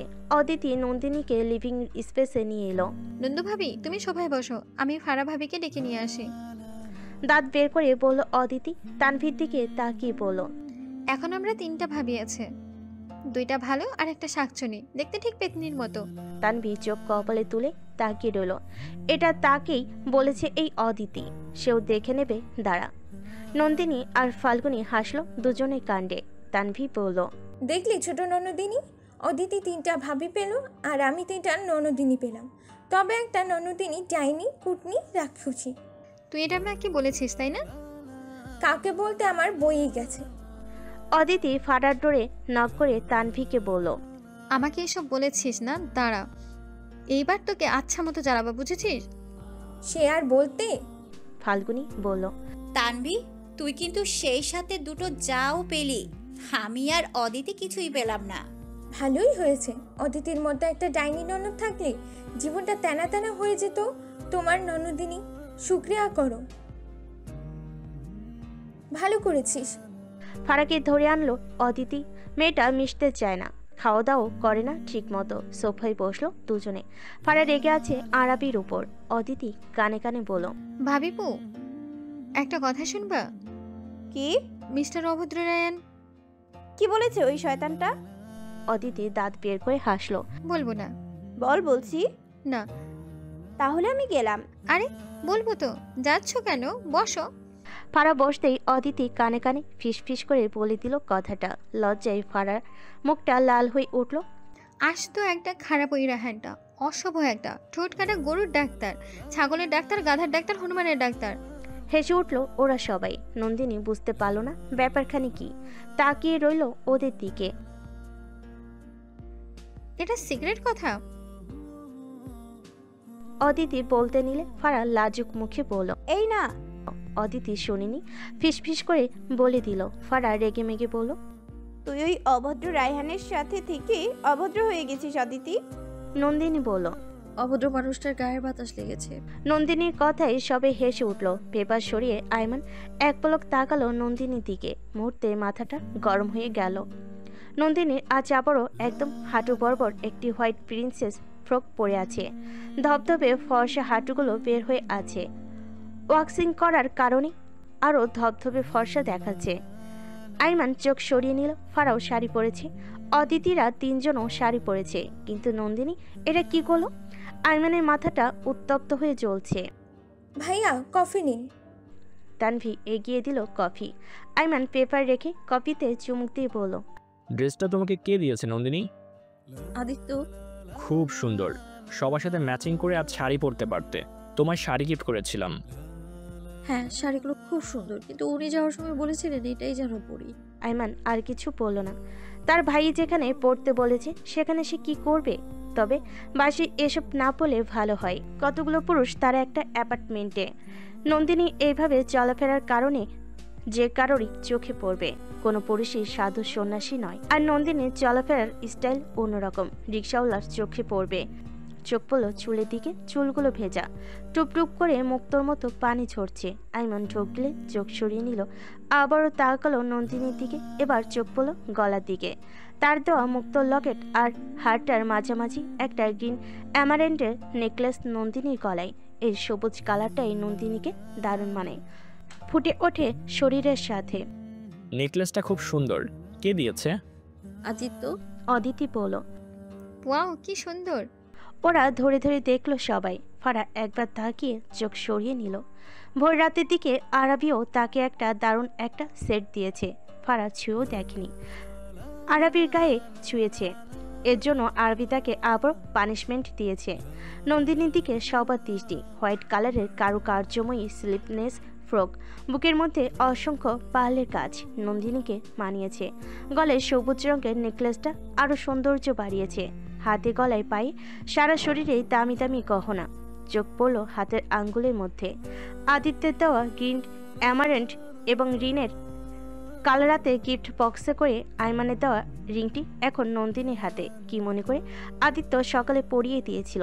চকচক করতে থাকা সবগুলো রিংয়ের উপর দৃষ্টি পড়তেই ফারা বলল, নন্দিনী, তোমার হাতের ব্রেসলেট আর রিংগুলো খুব সুন্দর। কে দিয়েছে?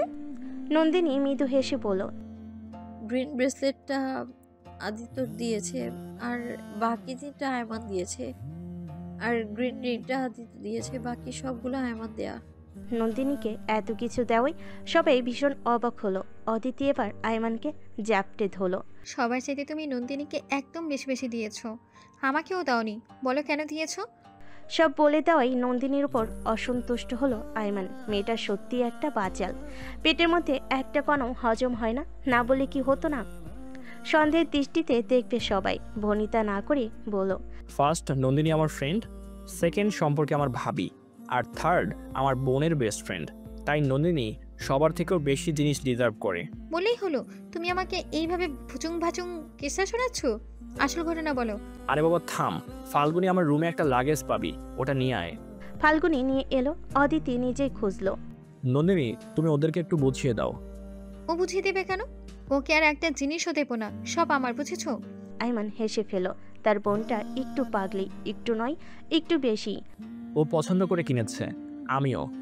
নন্দিনী যেগুলো পছন্দ করেছে সেগুলো ওদেরকে বুঝিয়ে দিল, আর আয়মান যেগুলো পছন্দ করেছে সেগুলো ওদেরকে বুঝিয়ে দিল। গিফট পেয়ে সবাই ভীষণ খুশি।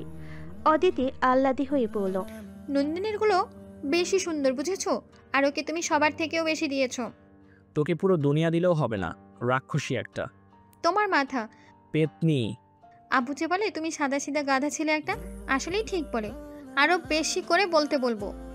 ভালো হয়েছে বলিস। অদিতি উঠে এসে ভাইয়ের গলা জড়িয়ে ধরে আহ্লাদি গলায় বলল, ও ভাইয়া শোনো না। বল। বাসায় বসে থেকে কি করবা? আমাদেরকে কোথাও ঘুরতে নিয়ে চলো না প্লিজ। কোথায় যাবি? প্রথমে স্ট্যাচু অফ লিবার্টি দেখতে নিয়ে যাবা, তারপর আশেপাশে কোনো নদী থাকলে সেখানে ঘুরবো, তারপর শপিং করব, তারপর রেস্তোরাঁয় লাঞ্চ করব। বেশ, তাই এত সুন্দর জায়গা থাকতে স্ট্যাচু অফ লিবার্টিতে কেন? আরে বাবা, আমেরিকা এসেছি, স্ট্যাচু অফ লিবার্টির সাথে পিকচার না তুলে আমেরিকা আসাটাই বৃথা। আয়মান হেসে ফেলল। রেডি হয়ে নে। মোটামুটি বেশ কয়েকটি জায়গায় ঘোরাঘুরি করলো ওরা। এরপর স্ট্যাচু অফ লিবার্টি দেখতে গেল। ওখানে গিয়ে ওরা সবাই নানা রকমের পোজ দিয়ে পিকচার তুলল, সেলফি নিল। স্ট্যাচু অফ লিবার্টি যেহেতু মার্কিন যুক্তরাষ্ট্রের নিউ ইয়র্ক হারবারের লিবার্টি দ্বীপে অবস্থিত এবং দ্বীপটি নিউ ইয়র্ক এবং নিউ জার্সি রাজ্যের হাডসন নদীর মুখে অবস্থিত, সেহেতু ওরা নদী পথেই সেখানে পৌঁছালো। যাওয়ার পথে সবাই মিলে বাবল ওড়ালো এবং নদীর পাড়ে বসেও সবাই ইচ্ছে মতো বাবল উড়িয়েছে। ফারার নন্দিনী মন ভালো হয়ে গেল। এতদিন এক প্রকার ফারা প্রায় বন্দি ছিল। ফারাবি সবসময় চোখে চোখে রেখেছিল, বাসায় লক করে রাখত। এখন রাতে আরাবি ওদের সাথে বাসায় ফারা বুক ভরে শ্বাস নিচ্ছে। মাঝে মধ্যে অন্যমনস্ক হয়ে কত কি ভাবছে। আসার পথে ওরা নিউ ইয়র্কের খুব দামি একটা শপিং মলে ঢুকে বেশ কেনাকাটা করে আয়মানের পকেট খালি করে ফেল। অতঃপর শপিং করে টায়ার্ড হয়ে গেল সবাই। ওরা একটা রেস্তোরাঁয় ঢুকলো। খেতে বসে আশঙ্কিক নন্দিনীর তীব্র যন্ত্রণা উঠল। ব্যথায় নীল হয়ে উঠল নন্দিনী সারা শরীর। আয়মান সহ বাকিরা সবাই অস্থির হয়ে উঠল। এক পর্যায়ে আয়মান ডক্টর হ্যারিসন, মিল্টন এবং আরাবির সাথে কথা বলে ওটি রেডি করতে বলল। অসুস্থ শরীর নিয়ে নন্দিনীকে পাঁচা কোলে তুলে গাড়িতে তুলল আয়মান। অদিতি আদিত্যকে কল করলো। ওরাও দৌড়ে গাড়িতে বসলো। গাড়ি কিছু দূর যেতে নিয়ন্ত্রণহীন হয়ে একটি গাড়ি আশঙ্কিক পেছন থেকে ধাক্কা মারতেই ওদের গাড়িটি ব্যালেন্স হারিয়ে অ্যাক্সিডেন্ট করে। মুহূর্তে গাড়ির কাঁচ ভেঙে রোডের উপর ছড়িয়ে ছিটিয়ে আশ্রে পড়ল সবাই। অদিতি আর নন্দিনী ছিটকে রোডের মাঝ বরাবর পড়ল। বাকিরা এক একজন এক এক দিকে। পরপর পেছন থেকে আরও কয়েকটি গাড়িকে আসতে দেখে আয়মান তার রক্তাক্ত দেহটাকে টেনে হিসেবে অদিতি আর নন্দিনীকে সরিয়ে দিতেই গাড়িগুলো এসে পিষে দেয় আয়মানের দুর্বল দেহটা। মুহূর্তেই বিকট আত্মচিৎকারের শব্দ শোনা যায়। আয়মানের দেহটা পড়ে রইল ওভাবেই। এক এক করে সবার রক্তস্নাত দেহটা পড়ে রইল পিচের রাস্তার উপর। মাথায় আঘাত পাওয়াই অতিরিক্ত ব্লাডলেস হয়ে ফারা, অদিতি এবং নন্দিনী ঘটনাস্থানে সেন ছাড়ায়। বেশ কিছুক্ষণ পর কয়েকজন লোক এবং ট্রাফিক পুলিশ এসে সকলকে উদ্ধার করে দ্রুত হসপিটালাইজড করে। ডক্টর, নার্সরা সব ছোটাছুটি করতে শুরু করলেন। আদিত্যরা ওদেরকে হসপিটালে এসে খুঁজে পায়। ততক্ষণে কিছুটা সময় বিলম্ব হয়ে যায়। সবাইকে এমার্জেন্সি ট্রিটমেন্ট দেওয়া হলো। আইমান, ফারা, অদিতি এবং নন্দিনীকে লাইফ সাপোর্টে নেওয়া হলো। ওদের অবস্থা আশঙ্কাজনক। আইমান বার কয়েক রক্তবমি করলো। ডাক্তাররা ঘাবড়ে গেলেন। নন্দিনীর শ্বাসকষ্ট শুরু হলো। তাকে লাগাতার সিপিআর দেওয়া হলো। আইমানের পুরো মাথা, মুখে এবং শরীরের একাংশ থেতলে গেছে। সেন্স নেই কারোরই। আদিত্য, রাহানরা সবাই পাগলের মতো হয়ে গেল। অদিতির বেগতিক অবস্থা দেখে রাহান শ্বাস নিতে ভুলে গেল। তার সারা শরীর অসাড় হয়ে এলো। খবর পেয়ে ছুটে এলো ফারাবিও। স্ত্রী এবং দুমনের অবস্থা দেখতে ফারাবি ভেঙে পড়ল। প্রায় ঘন্টা তিনেক পর হুট করেই আইমানের আংশিক সেন্স ফিরে। ডাক্তাররা খুশি হলেন। আইমান হাতের ইশারায় ডক্টর এবং আরাবিকে ডাকলো। আদৌ দো সেন্সও। আইমান অদিতি আর নন্দিনীর কথা জিজ্ঞেস করলো। আরাবির চোখে পানি। আদিত্যকে দেখতে চাইলো। আদিত্য দৌড়ে এলো। আইমান আবারও রক্তবমি করলো। নাক মুখ দিয়ে রক্ত বেরোতে লাগলো। সবাই ঘাবড়ে গেল। আদিত্যের চোখে জল। অনেক কষ্টে আইমান আদিত্যের হাত ধরে বলল, আমার খুব কষ্ট হচ্ছে, মাথায় হাত বুলিয়ে দাও ভাইয়া, আমি বহু কিছু ভুলে থাকতে চাই। টুপ করে এক ফোঁটা জল গড়িয়ে পড়ল আদিত্যের চোখ বেয়ে। ঝাপসা চোখে আইমানের দিকে তাকালো। কাঁপা কাঁপা হাতে মাথায় হাত বুলিয়ে দিতে লাগলো। আইমান চোখ বুঝতেই জল গড়িয়ে পড়ল। আদিত্যের হাত দেওয়ার জন্য ইশারা করলো। আদিত্যের হাতের উপর হাত রেখে দম নিয়ে অনেক কষ্টে বলল, ভাইয়া শেষবারের মতো আমার একটা আবদার রাখো প্লিজ, জানি এটা পাপ, তবুও। আদিত্যের বুকটা তড়ক করে লাফিয়ে উঠল। অশ্রুসিক্ত জিজ্ঞাসু দৃষ্টিতে তাকাতেই বলল, নন্দিনীকে একবার দেখতে দাও। নন্দিনীকে নিয়ে আসার জন্য ডক্টর এবং নার্সকে পাঠানো হলো। রায়হানকে ইশারা দিতেই কাছে এলো। রায়হান কাছে চিবুক বেয়ে জল গড়িয়ে পড়ছে। রক্তে মাখা হাতখানি রায়হানের হাতের উপর রেখে অনেক কষ্টে বলল, আমার বোনটা এখনো পাগলি রয়ে গেছে রায়হান ভাই, ওর পাগলামিটুকু একটু সহ্য করে নিও প্লিজ। আমার বোন বড্ড আদরে আহ্লাদে বড় হয়েছে, কখনো চোখে জল আনতে দিইনি, কখনো কোনো অভাব দেখতে দিইনি। যাওয়ার পূর্বেই কিংবা বলা মাত্রই আমার বোন সব পেয়ে গেছে। বোনের আবদার পূরণ করতে কখনো কার্পণ্য করিনি আমরা কোনো ভাই। আমার বোনকে কখনো কষ্ট দিও না রায়হান ভাই, একটু মানিয়ে নিও পাগলিটাকে। পাগলিটা তোমার অনেক ভালোবাসে। আমার বোনের চোখে কখনো জল আনতে দিও না, নয়তো তোমার উপর আমার কঠিন দাবি থাকবে রায়হান ভাই। আমার শেষ অনুরোধটুকু রাখিও, আমার বোনকে ভালোবাসিও, দুঃখ দিও না, সুখে দুঃখে সবসময় পাশে থেকো। আর আমার উপর মনে কষ্ট রেখো না। অজান্তে কোনো ভুল করে থাকলে যদি কষ্ট পেয়ে থাকো তাহলে মাফ করে দিও ছোট ভাই হিসেবে। রায়হান কথা বলতে পারল না। আইমান এক এক করে সবার কাছ থেকে ক্ষমা চেয়ে নিল। স্ট্রেচারে করে নন্দিনীকে নিয়ে আসা হলো। আইমানের পাশাপাশি স্ট্রেচার রাখা হলো। কাঁপা কাঁপা রক্তে মাখা হাতটা নন্দিনী গালে রেখে ডুকরে কেঁদে উঠল আইমান। এই দুই গালে সে মোট 5টা থাপ্পড় মেরেছিল। মেয়েটা খুব খুব কেঁদেছিল, একদম খুব। জীবনে বোধহয় এর পূর্বে কেউ তার গায়ে হাত কখনো তোলেনি। বলেও ছিল তাকে। রেগেমেগে আগুন হয়ে তার বুকে কঠিন ধাক্কা মেরেছিল। রাগ, জেদ, অভিমান, অভিযোগ যা ছিল সব নিংড়ে দিয়েছিল। করেছিল সুসাইডের চেষ্টাও। শেষ পর্যন্ত সমুদ্রের বালুর আঁচড়ে লিখল, আইমান আমাকে 5টা থাপ্পড় মেরেছে। আইমানের প্রতি এক আকাশ সমান অভিমান, অভিযোগ রয়েছে। চোখের সামনে সেই দৃশ্যটি ভাসতেই আইমান ফের ডুকরে উঠল। দু হাতে গালে হাত বুলিয়ে অনেক কষ্টে কম্পিত গলায় বলল, সরি নন্দিনী, ভেরি স্যাড, আমাকে ক্ষমা করে দিও। মেহেদি রাঙ্গানো নন্দিনীর বাম হাতের উপর নিজের ডান হাত রাখলো আইমান। অশ্রুসিক্ত নয়নে নন্দিনীর দিকে তাকিয়ে রইল। ডুকরে কেঁদে উঠে মনে মনে বলল, তোমাকে দেখার তৃপ্তি আমার কখনোই শেষ হবে না ঝিনুকমালা, কখনো না। আজীবন দেখে যাব তোমাকে। মৃত্যুর দুয়ারে দাঁড়িয়েও তোমাকে দেখেছি। এ আমার কত বড় সৌভাগ্য, তা কি তুমি জানো? জানবে না বোধহয় কখনো। জলপ্রপাতে নেয় জল গড়িয়ে পড়তে লাগলো। ফের বলতে লাগলো, আমি চলে যাচ্ছি ঝিনুকমালা, আমি থাকি আর না থাকি তোমার জন্য আমার ভালোবাসা সারা জীবন থাকবে। আমি সব সময় আছি, থাকবো তোমার মধ্যে, যেটা তুমি কখনোই জানতে পারবে না। তোমার মধ্যে আমি সব সময় ক্ষণে ক্ষণে স্পন্দিত হব, কিন্তু তুমি জানবে না। আমরণ তোমার মাঝেই আমার বিস্তার থাকবে ঝিনুকমালা, তোমার শেষ নিঃশ্বাস ত্যাগ করা অবধি। সে যাই হোক, আমাদের গল্পটা হয়তো এমনিই হওয়া ছিল। ভালো থেকো তোমার প্রিয় মানুষটার সাথে। আসছি। নন্দিনীর হাতের উপর হাত রেখে আইমান নিশ্চল নিত হয়ে শেষ নিঃশ্বাস ত্যাগ করলো। মুহূর্তে কান্নার শোরগোল পড়ে গেল। আদিত্যের বুকে যেন কেউ ভোঁতা ছুরি চালিয়ে দিল। অসহনীয় বিচ্ছিরি যন্ত্রণা হচ্ছে হৃদয় পিণ্ডে। চোখখানি বারবার ভিজতে লাগলো। পুরুষদের নাকি কাঁদতে নেই, কিন্তু আজ আদিত্য, রায়হান, মেহরাব, ফারাবি, আরবি সবাই আইমানের মৃতদেহটা বুকে জড়িয়ে হু হু করে কাঁদছে। আদিত্য নিজের বুকের মধ্যে ভাইকে চেপে ধরে হু হু করে কাঁদতে লাগলো। ভাই, ও ভাই, ভাই রে। সবার আহাজারি দেখে ডক্টর হ্যারিসন মিল্টন চোখের জল মুছে একজন নার্সকে বলেন, মিসেস নন্দিনীর জন্য ওটি রেডি করো। ডোনার পাওয়া গেছে, এক্ষুনি ওনার অপারেশন হবে। পেশেন্টের সাথে ডোনারের সব কিছু ম্যাচ করছে স্যার। হ্যাঁ। আদিত্য চমকালো। আইমানের মৃতদেহটা বুকের মধ্যে জড়িয়ে ধরা অবস্থায় কান্না সিক্ত গলেই বলল, কিসের ডোনার, কিসের অপারেশন ডক্টর? ডক্টর একটি কাগজ হাতে ধরিয়ে দিল আদিত্যের। সেখানে আইমানের হাতে গোটা গোটা অক্ষরে কিছু লেখা। তা পড়তে আদিত্য চিৎকার করে উঠল। কেন যেন চোখে মুখে ঝাপসা দেখতে লাগলো। তাহলে আইমান কি এজন্যই তার কাছে নন্দিনীর কলিজা চেয়েছে? আদিত্য ভারসাম্য হারিয়ে ফেলল হঠাৎ। একসাথে এতগুলো ধাক্কাগুলো নিতে পারল না। মস্তিষ্ক অকেজো হয়ে পড়েছে। অপারেশন থিয়েটারে ডোনার এবং নন্দিনীকে দ্রুত নেওয়া হলো। পাশাপাশি দুটি দেহ, একটি জীবিত আর একটি নিথর প্রাণহীন। শুরু হলো জীবন মরণের যুদ্ধ। কি অদ্ভুত এই পৃথিবী! একটি প্রাণ পৃথিবীর মোহ ছেড়ে বিদায় নিল, আর আরেকটি প্রাণ সেই মোহে জড়াতে আকুল হয়ে ব্যাকুল হয়ে উঠল।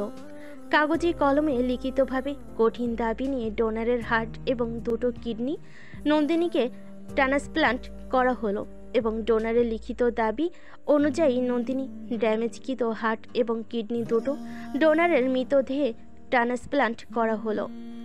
3.5 মাস পরের কথা। মাথায় আঘাত পাওয়া তরুণ ফারা 2 মাস, অদিতি প্রায় 2.5 মাস এবং নন্দিনী 3 মাস কোমায় ছিল। সপ্তাহ খানিক হলো নন্দিনীকে বাসায় আনা হলো। বাসাটা আগের থেকেও কেমন যেন নির্জীব। মরা বাড়ির মতোই কোনো আনন্দ ফুর্তি নেই। নন্দিনী খেয়াল করলো সে অ্যাক্সিডেন্টের পর থেকে তার শারীরিক কিছু পরিবর্তন হয়েছে, এবং বাসার প্রতিটি মানুষেরও। একটা বিষয় খেয়াল করলো, সবাইকে দেখলো, আইমানকে দেখতে পেল না। নন্দিনীর মনটা মলিন হলো। কাউকে জিজ্ঞেস করলো, কিছু বলেনি। নন্দিনী উঠে লিভিং স্পেসে গেল। অদিতি সেখানে মনমরা হয়ে একা বসে আছে। ওর পাশে গিয়ে বসতেই লিভিং স্পেসের দেওয়ালের দিকে তাকাতেই চমকে উঠল। কক্সবাজারে তোলা তার সবগুলো ফটো বিশাল বড় করে বাধাই করে দেওয়ালে টাঙ্গানো হয়েছে। নন্দিনী কৌতূহলী হলো। পিকচারগুলো আইমানকে বাধাই করতে বলেছিল অদিতি। হঠাৎ সেখানে একটি পিকচার নন্দিনীকে উইন্ডোপ্রুফ ব্রিজের আমব্রেলা নিচে নীল গাউনে দেখা যাচ্ছিল। মাথায় হাত আর চোখে ব্ল্যাক সানগ্লাস। হাস্যোজ্জ্বল মুখে নন্দিনী ডাবের স্ট্রোতে চুমুক দিচ্ছিল। বিশাল ফটোটির নিচে খুব সুন্দর করে লেখা, ধরাধামে নেমে এলো এলোকেশী উর্বশী, কপালেতে লাল টিপ যেন পূর্ণিমার শশী। আসলেই নন্দিনীর চুলগুলো এলোমেলো হয়ে উঠছিল। কপালে লাল টিপ রয়েছে। আইমান সেদিন নন্দিনীকে অনেক কালারের টিপ কিনে দিয়েছিল। একটা নীল টিপ পরতে নিলে আইমান নীল না দিয়ে একটি লাল এবং একটি স্টোনের টিপ দিয়েছিল। নন্দিনী মুচকি হাসলো। চোখ পড়ল আরেকটি ফটোতে। জলপ্রপাতের সাথে চাঁদের আলো যখন নামছিল সমুদ্রে, আর তখনই নন্দিনী চাঁদ দেখেছিল পাথরের উপর দাঁড়িয়ে। সেখানেই একটি পিকচার তোলা, চাঁদ, জলপ্রপাত আর নন্দিনীকে স্পষ্ট দেখা যাচ্ছে। দারুণ একটা ছবি। তার নিচে লেখা, জ্যোৎস্না রাতে আমি বুঝেছি প্রকৃতির কোলে সৌন্দর্য কাকে বলে। সত্যি তুমি এক অনন্য সৌন্দর্য। মৃদু হাসলো নন্দিনী। আরেকটা পিকচারে আইমান আর তাকে সমুদ্র পাড়ে বালুর আঁচলে বসে সেখানে লাভ আঁকতে দেখা যাচ্ছে। এটা মহাবীরের কাজ, নন্দিনী শিওর। সেই ক্লিক করেছে। ফটোটির নিচে ডিজাইন করে লেখা, এক সমুদ্র ভালোবাসা শুকিয়ে গিয়েছে, ঝিনুকও পুড়ছে, ছেড়ে গিয়েছে বালিয়ারি, সৈকত শুধু পড়ে রয়েছে একা একা, আর শুকনো হয়েছে মরু বালুরাশি। ব্যাপারটা ইন্টারেস্টিং তো আদিত্য। তোর পছন্দ হয়েছে নন্দ? অনেক। ল্যাভেন্ডার কালারের হাঁটু অবধি একটি প্রিন্সেস ফ্রক পরে, মাথায় হাট এবং চোখে ব্ল্যাক সানগ্লাস পরে নন্দিনী একটি সাইকেল ধরে মৃদু হেসে দাঁড়িয়ে আছে।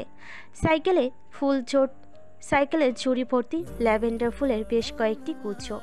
ফটোটি আমেরিকার একটি ব্রিজের উপর তোলা, সেদিন ঘুরতে গিয়ে তুলেছিল। ফটোটির নিচে ডিজাইন করে লেখা, বন্ধুত্বের রং আমার কাছে ল্যাভেন্ডার মনে হয়। এবারও মুচকি হাসলো। হঠাৎ একটা পিকচারের নিচে নন্দিনীর চোখ আটকে গেল। নন্দিনী ঝিনুক কুড়াচ্ছে, তার নিচেও ডিজাইন করে লেখা, তুমি ঝিনুক কুড়াও আর আমি হব শান্ত নদী। নন্দিনী চমকালো। এমনটা কেন লিখলো আইমান?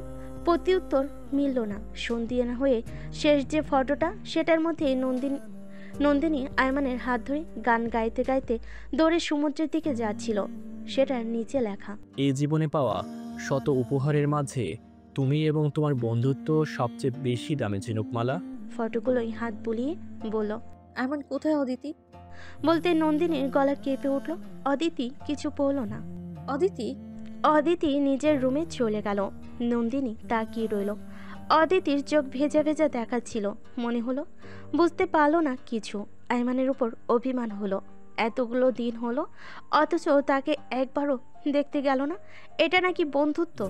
নন্দিনী আইমানের রুমের সামনে এলো। বাইরে থেকে উকি দিল ভেতরে, দেখলো কেউ নেই।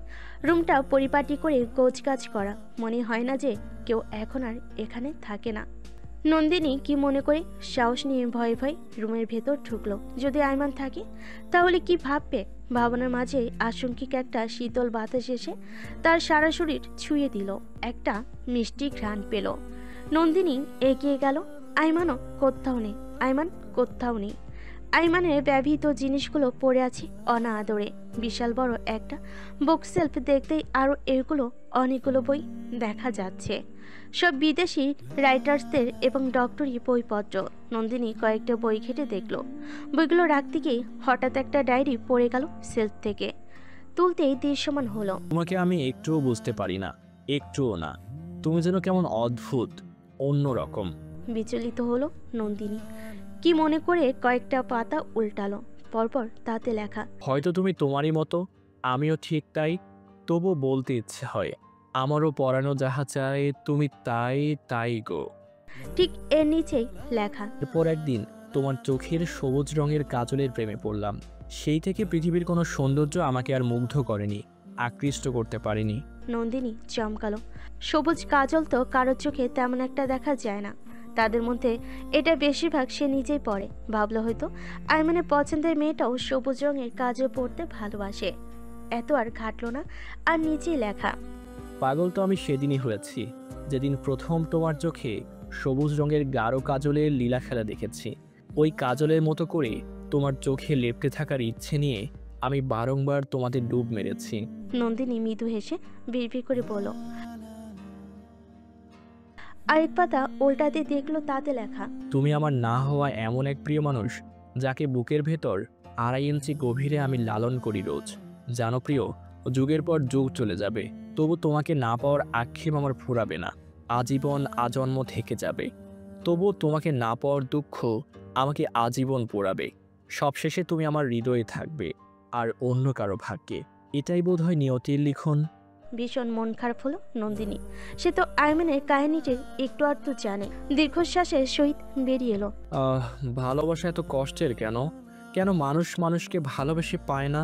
গ্যাপ দিয়ে বেশ কয়েকটা পাতার পর আরেক পাতায় লেখা, ভুলে যেতে গিয়ে আমি বারবার তোমাকে ভোলার কথা ভুলে যাই প্রিয়, একদম ভুলে যাই। তবে তোমাকে নিয়ে ভাবতেও ভালো লাগে আমার, না হওয়া মহারানী। এরপরের পাতায় লেখা, কত মানুষকে ফিরিয়ে দিলাম তোমায় পাওয়ার আশায়, সেই তুমি কি না মুগ্ধ হলে অন্যের ভালোবাসায়। এরপর 3 পাতার পরে পাতায় লেখা, এমনটা ছিল না যে আমাকে চাওয়ার মানুষের কমতি ছিল, কিন্তু আমি যাকে চেয়েছি সেই আমাকে চায়নি। আশেপাশে অনেক রং ছড়িয়ে ছিটিয়ে ছিল ঠিকই, কিন্তু যে রঙে আমি নিজেকে মেশাবো ভেবেছিলাম সেই রঙই আমার সাথে মেশেনি। ঠিক এরপরের পাতায় লেখা, ভালোবাসা বোঝা নয়, তবুও মানুষকে ঝুঁকিয়ে দেয়। ভালোবাসা কখনো বোঝা হয় না প্রিয়, কখনো না। বোঝা হলে এতগুলো বছর তোমাকে একতরফা ভালোবেসে যেতাম না। এরপর নিচে লেখা, জীবনের ওই পারে যদি আরেক জনম থাকে, সাধের জীবন বন্ধক দিয়ে পাই যেন তোমাকে। বেশ কয়েকটা পাতা খালি, কিছু ছিঁড়ে ফেলা হয়েছে। একটা পাতায় লেখা, আমি তোমায় এখনো অসম্ভব ভালোবাসি, বিশ্বাস করো। কিন্তু এখন আর তোমাকে পেতে চাই না, হোক না তুমি অন্য কারো। তবুও তোমার মুখের হাসিটাই আমার পূর্ণতা। ভালোবাসি প্রিয়, বড্ড ভালোবাসি। তার ঠিক নিচে লেখা, যাকে ছাড়া জীবনে কখনো একটা দিন অতিবাহিত করতে চাইনি, সময় ও পরিস্থিতি আজ আমাকে তার থেকে মুখ ফিরে নিতে বাধ্য করলো। খুব দুঃখ হলো নন্দিনী বিড়বিড় করে বলল, ভালোবাসা কেন এত অসহায়? পরের পাতা উল্টাতে দেখলো, তাতে লেখা, হৃদয়টা ফুলের মতো হলে মানুষ তো ছিঁড়বেই। জানো প্রিয়, আমার ভেতরে যে তুমিটা বাস করতো, সে আজও আমার ভেতরেই বাস করে। তুমি ফিরে আসবে বলে আগে সে আমায় সান্ত্বনা দিত, আর আজকাল সেও আমায় কাঁদায়। আমায় একটি রাতও ঘুমাতে দেয় না। জানো, তোমার মুখটা চোখের সামনে সারাক্ষণই ভাসে। তারপর চোখ বন্ধ করে তোমাকে যখন স্মৃতিতে খুঁজে বেড়াই, চোখের জল গাল গড়িয়ে ভিজিয়ে দেয় আমার চিবুক। তখন ইচ্ছে হয় পৃথিবীর সমস্ত বাধার দেয়াল ভেঙে আজীবনের জন্য তোমার হয়ে যেতে। কিন্তু তুমি আজ অন্য কারো ঘরের শোভা। এটা ভাবলেই ইচ্ছেরা চূর্ণ বিচূর্ণ হয়ে যায়। তুমি আমার না হয়েও আমার ভেতরে আমার হয়ে থেকে যাবে আজীবন। শুধু তোমায় না পাওয়ার আফসোস আমার থেকে যাবে আমরণ। এক ফোঁটা তপ্ত জল গড়িয়ে পড়ল চিবুক বেয়ে। বেশ কয়েকটা পাতা খালি এবং ছেঁড়া। তার পরের পাতা উল্টাতে দেখলো, প্রেম ধীরে মুছে যায়, নক্ষত্রেরও একদিন মরে যেতে হয়। এক দীর্ঘশ্বাস বুকে চেপে আমিও থাকতে চাই। যাকে জনম জনম হৃদয় নিয়ে বাঁচতে হবে তাকে বুকে রেখেই। পৃথিবীতে ফিনিক ফোটা জ্যোৎস্না আসবে, ঝড় হবে, বৃষ্টি হবে, বসন্ত আসবে, শীত আসবে, আর এইসব দেখে আমিও বলতে চাই, আহারে আহারে, তাকে আর আমার করে পেলাম না। তখন আমার বুক চেড়ে বেরিয়ে আসবে পরপর বেশ কয়েকটি ভারী দীর্ঘশ্বাস। এর পরের পাতায় লেখা, মেহেদি পাতার ভেতরে হাজারো খুন লুকিয়ে থাকে, কজনে খোঁজ করে তা। লাস্ট পাতায় ঠিক চিঠির মতো একটি কাগজ ভাঁজ করা। কৌতূহল হয়ে নন্দিনী ভাঁজ খুলে দেখতে পেল, তাতে লেখা, প্রিয়, ঠোঁটের কোণায় এক চিলতে হাসিতেও কতটা বিষাদ, কতটা তিক্ততা, কতটা মলিনতা লুকিয়ে তা তুমি কখনো বুঝতেই পারলে না। ঘন কালো নয়নজোড়ার পেছনে সত্যি কখনো খুঁজলে না। কখনো একদিন দূর দিগন্তে হারিয়ে গেলেও তুমি জানতে পারবে না। জানো প্রিয়, কতটুকু ভাগ্যবান হলে মানুষ একজনকে প্রতিটা মোনাজাতে রাখে। সেই ভাগ্য তোমার হলো, তবে আমার কেন হলো না? মাঝে মাঝে সত্যেরও মৃত্যু হয়। আমি তোমায় মনে প্রাণে ভালোবাসি, অথচ দেখো, তোমাকে কখনো আমার করে পাবো না। কখনো না, কখনো না। এই দুঃখ আমি কোথায় রাখবো প্রিয়? বলো, একটু বলো। জানো প্রিয়, তবে বাস্তবতায় তোমাকে নাই বা পেলাম, কল্পনাতে তাই একটু বেশি ভালোবাসলাম। তুমি আমার বাস্তবতার চেয়েও কল্পনায় বেশি থাকো, হয়তো তাই তুমি নেই। তারপরও কোথাও না কোথাও তুমি আমার পুরোটা জুড়েই আছো। জানো প্রিয়, একটা কথা ভাবলে আমার খুব কষ্ট হয়। আমি থাকবো না, কিন্তু অনেক কিছুই থেকে যাবে আমার না থাকা জুড়ে। আধ খাওয়া কফির মগ, জরাজীর্ণ হেডফোন, বুক সেলফে প্রিয় লেখকের বই, বইয়ের ফাঁকে যত্নে লুকিয়ে রাখা প্রিয় মানুষটার জন্য যত্ন করে লেখা আমার প্রথম চিঠি, আলমারিতে পছন্দের জামা, এই সবটুকুই রয়ে যাবে। থাকবো না আমি। এমন একটা মুহূর্তের কথা ভাবতেই চোখে জল আসে। মনে হয় পৃথিবীর অঘন্তি প্রিয়জনের মায়া ছেড়ে কিভাবে থাকবো ওই মাটির চাপা অন্ধকারের ঘরটায়। ভয় হয়, ভীষণ ভয় হয়। তখন বড্ড বাঁচতে ইচ্ছে হয় অনেকদিন বেঁচে থাকি, কিন্তু এই বাঁচতে চাওয়ার স্বাদ যেন বড় ঠুনকো। শিশির বিন্দুর মতো একদিন আমারও জীবনবেলা ফুরিয়ে আসবে। অন্ধকারে ওই একাকিত্ব হবে আমার শেষ ঠিকানা, আমার পরম আশ্রয়। আমি থাকবো না, কিন্তু কত কিছু থেকে যাবে আমার না থাকা জুড়ে। ইতি আয়মান। রাতে ডিনার শেষে নন্দিনী রয়ে শুয়ে আদিত্যকে জিজ্ঞেস করলো, আমাকে দেখি না কেন? ল্যাপটপ অফ করে আদিত্য লাইট অফ করে শুয়ে পড়ল। নন্দিনীকে বুকের মধ্যে জড়িয়ে নিয়ে পড়ল, ঘুমাও, সকালে উঠতে হবে। আপনার কিছু লুকাচ্ছেন? তুমি অসুস্থ, ঘুমাও। ভনিতা কেন করছেন? আরমান কোথায়? ওর সাথে ঝামেলা করেছেন আপনি? আমি তো বলেছি তার প্রতি আমার কোনো ফিলিংস নেই। আদিত্যের চোখ বেয়ে তপ্ত জল গড়িয়ে পড়ল। সেই জল নন্দিনীর গলায় পড়তেই নন্দিনীর বুক কেঁপে উঠল। আদিত্য কাঁদছে। আদিত্য, আপনি কাঁদছেন? আদিত্য নিরুত্তর। আদিত্য, আয়মান আর নেই নন্দিনী। নেই মানে? বেঁচে নেই। নন্দিনীর মাথায় বজ্রপাত হলো। কি বলছেন আদিত্য? আদিত্য মাথা নাড়ল। সত্যি? নন্দিনীর হঠাৎ কেমন যেন লাগলো, শ্বাস আটকে এলো, বিশ্বাসই হচ্ছে না কিছুই। জলজ্যান্ত সর্বদা হাসি খুশি আস্ত গোটা একটা মানুষ নাকি নেই, কিভাবে সম্ভব? আপনি মিথ্যে বলছেন, এটা হতে পারে না তো। নন্দিনী চিৎকার করে উঠল। আরমান কোথায়? আদিত্য উঠে লাইট অন করলো, নন্দিনীর হাত ধরে নিয়ে গেল বেলকুনিতে। তাদের বাসার সামনে নতুন একটি কবরস্থান দেখতে পেল। তর্ক করে নন্দিনীর কলিজা কেঁপে উঠল। ওখানে আছে আমার ভাই। নন্দিনী হঠাৎ কেমন করে ডুকরে কেঁদে উঠল। আইমানকে ভালো না বাসলেও আইমানের জন্য তার একটা মায়া রয়েছে। নন্দিনী নিচে নেমে গেল, কবরের পাশে বসে চিৎকার করে বলে উঠল, জলজ্যান্ত মানুষটাকে কবর দিয়ে দিল রে আল্লাহ, তুমি এত নিষ্ঠুর কেন? নন্দিনীর কান্নার শব্দে বাসা থেকে বেরিয়ে এলো সবাই। আদিত্য নিশ্চল হয়ে দাঁড়িয়ে রইল। নন্দিনীকে কি বলে সান্ত্বনা দিবে ভেবে পাচ্ছে না কিছুই। সে নিজেও ভেতরে ভেতরে বিধ্বস্ত। জীবন থেকে কি হারিয়ে ফেল সে? আকাশ বাতাস কাঁপিয়ে নন্দিনী খুব কাঁদছে, আহাজারি করছে। তা দেখতে আদিত্যের গায়ের লোমগুলো কাটা দিয়ে উঠল, কেঁদে উঠল তার মনটা। হু হু করলো বুকের ভেতরটায়, শুনো শুনো লাগছে সবকিছু। দুফোঁটা তপ্ত জল গড়িয়ে পড়লো গাল বেয়ে। অদিতি দৌড়ে এলো, ভাইয়া বলে আচমকা চিৎকার করে উঠে আঁকড়ে ধরে খুঁড়তে লাগলো কবরটা। ফের চিৎকার করে উঠল, আমার কারণে আজ আমার ভাইটা পৃথিবীতে নেই, চিন্তা লাশ হয়ে গেছে রে। আমার ভাইটাকে আমি মেরে ফেললাম রে নন্দু। আমার ভাই আমার আবদার পূরণ করতে গিয়ে ওখানে চলে গেল রে। সব দোষ আমার, সব দোষ আমার, সব দোষ আমার। আমি কেন এত আবদার করি? আমি কেন তখন মরে গেলাম না? ও ভাই, ভাই, ও ভাই রে, কেন ছেড়ে গেলি এভাবে? আমি সহ্য করতে পারি না আর। অদিতির বুক ফাটা কানাই গায়ের লোমগুলো কাটা দিয়ে উঠল সবার। ফাল্গুনি কাঁদতে লাগলো। তানভি চোখের জল মুছে ঠোঁট চেপে গোপন করার চেষ্টা করলো। চলো চলো করছে মেহরাবের চোখ জোড়া। আরাবির গাল বেয়ে জল গড়িয়ে পড়ছে সমানে। অশ্রুসিক্ত নয়নজোড়া লুকানোর প্রয়াস চালিয়ে মাথা নিচু করে রেখে ফারাবি। রায়ন এগিয়ে এলো, অদিতিকে নিয়ে যাওয়ার চেষ্টা করলো, কিন্তু সম্ভব হলো না। অদিতি কবর আঁকড়ে ধরে রেখেছে, ভয় পাচ্ছে না একটুও।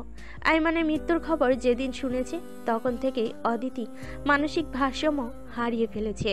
সর্বদা হাসি খুশি চঞ্চলা পুরো বাড়ি মাতিয়ে রাখা মেয়েটা আজ অস্বাভাবিক হয়ে গিয়েছে ভাইয়ের মৃত্যুর শোকে। মেহরাব এগিয়ে এলো, ফাল্গুনি আর তানভিকে বলল, দাঁড়িয়ে আছো কেন? ওদেরকে নিয়ে যাও, অদিতি অসুস্থ হয়ে পড়বে তো। ওরা দুজন এগিয়ে গেল। অদিতিকে নেওয়া সম্ভব হচ্ছিল না কারোর পক্ষেই। সবাইকে খামছে ধরল অদিতি। বনের দিকে তাকিয়ে দুফোঁটা জল ফেল আদিত্য।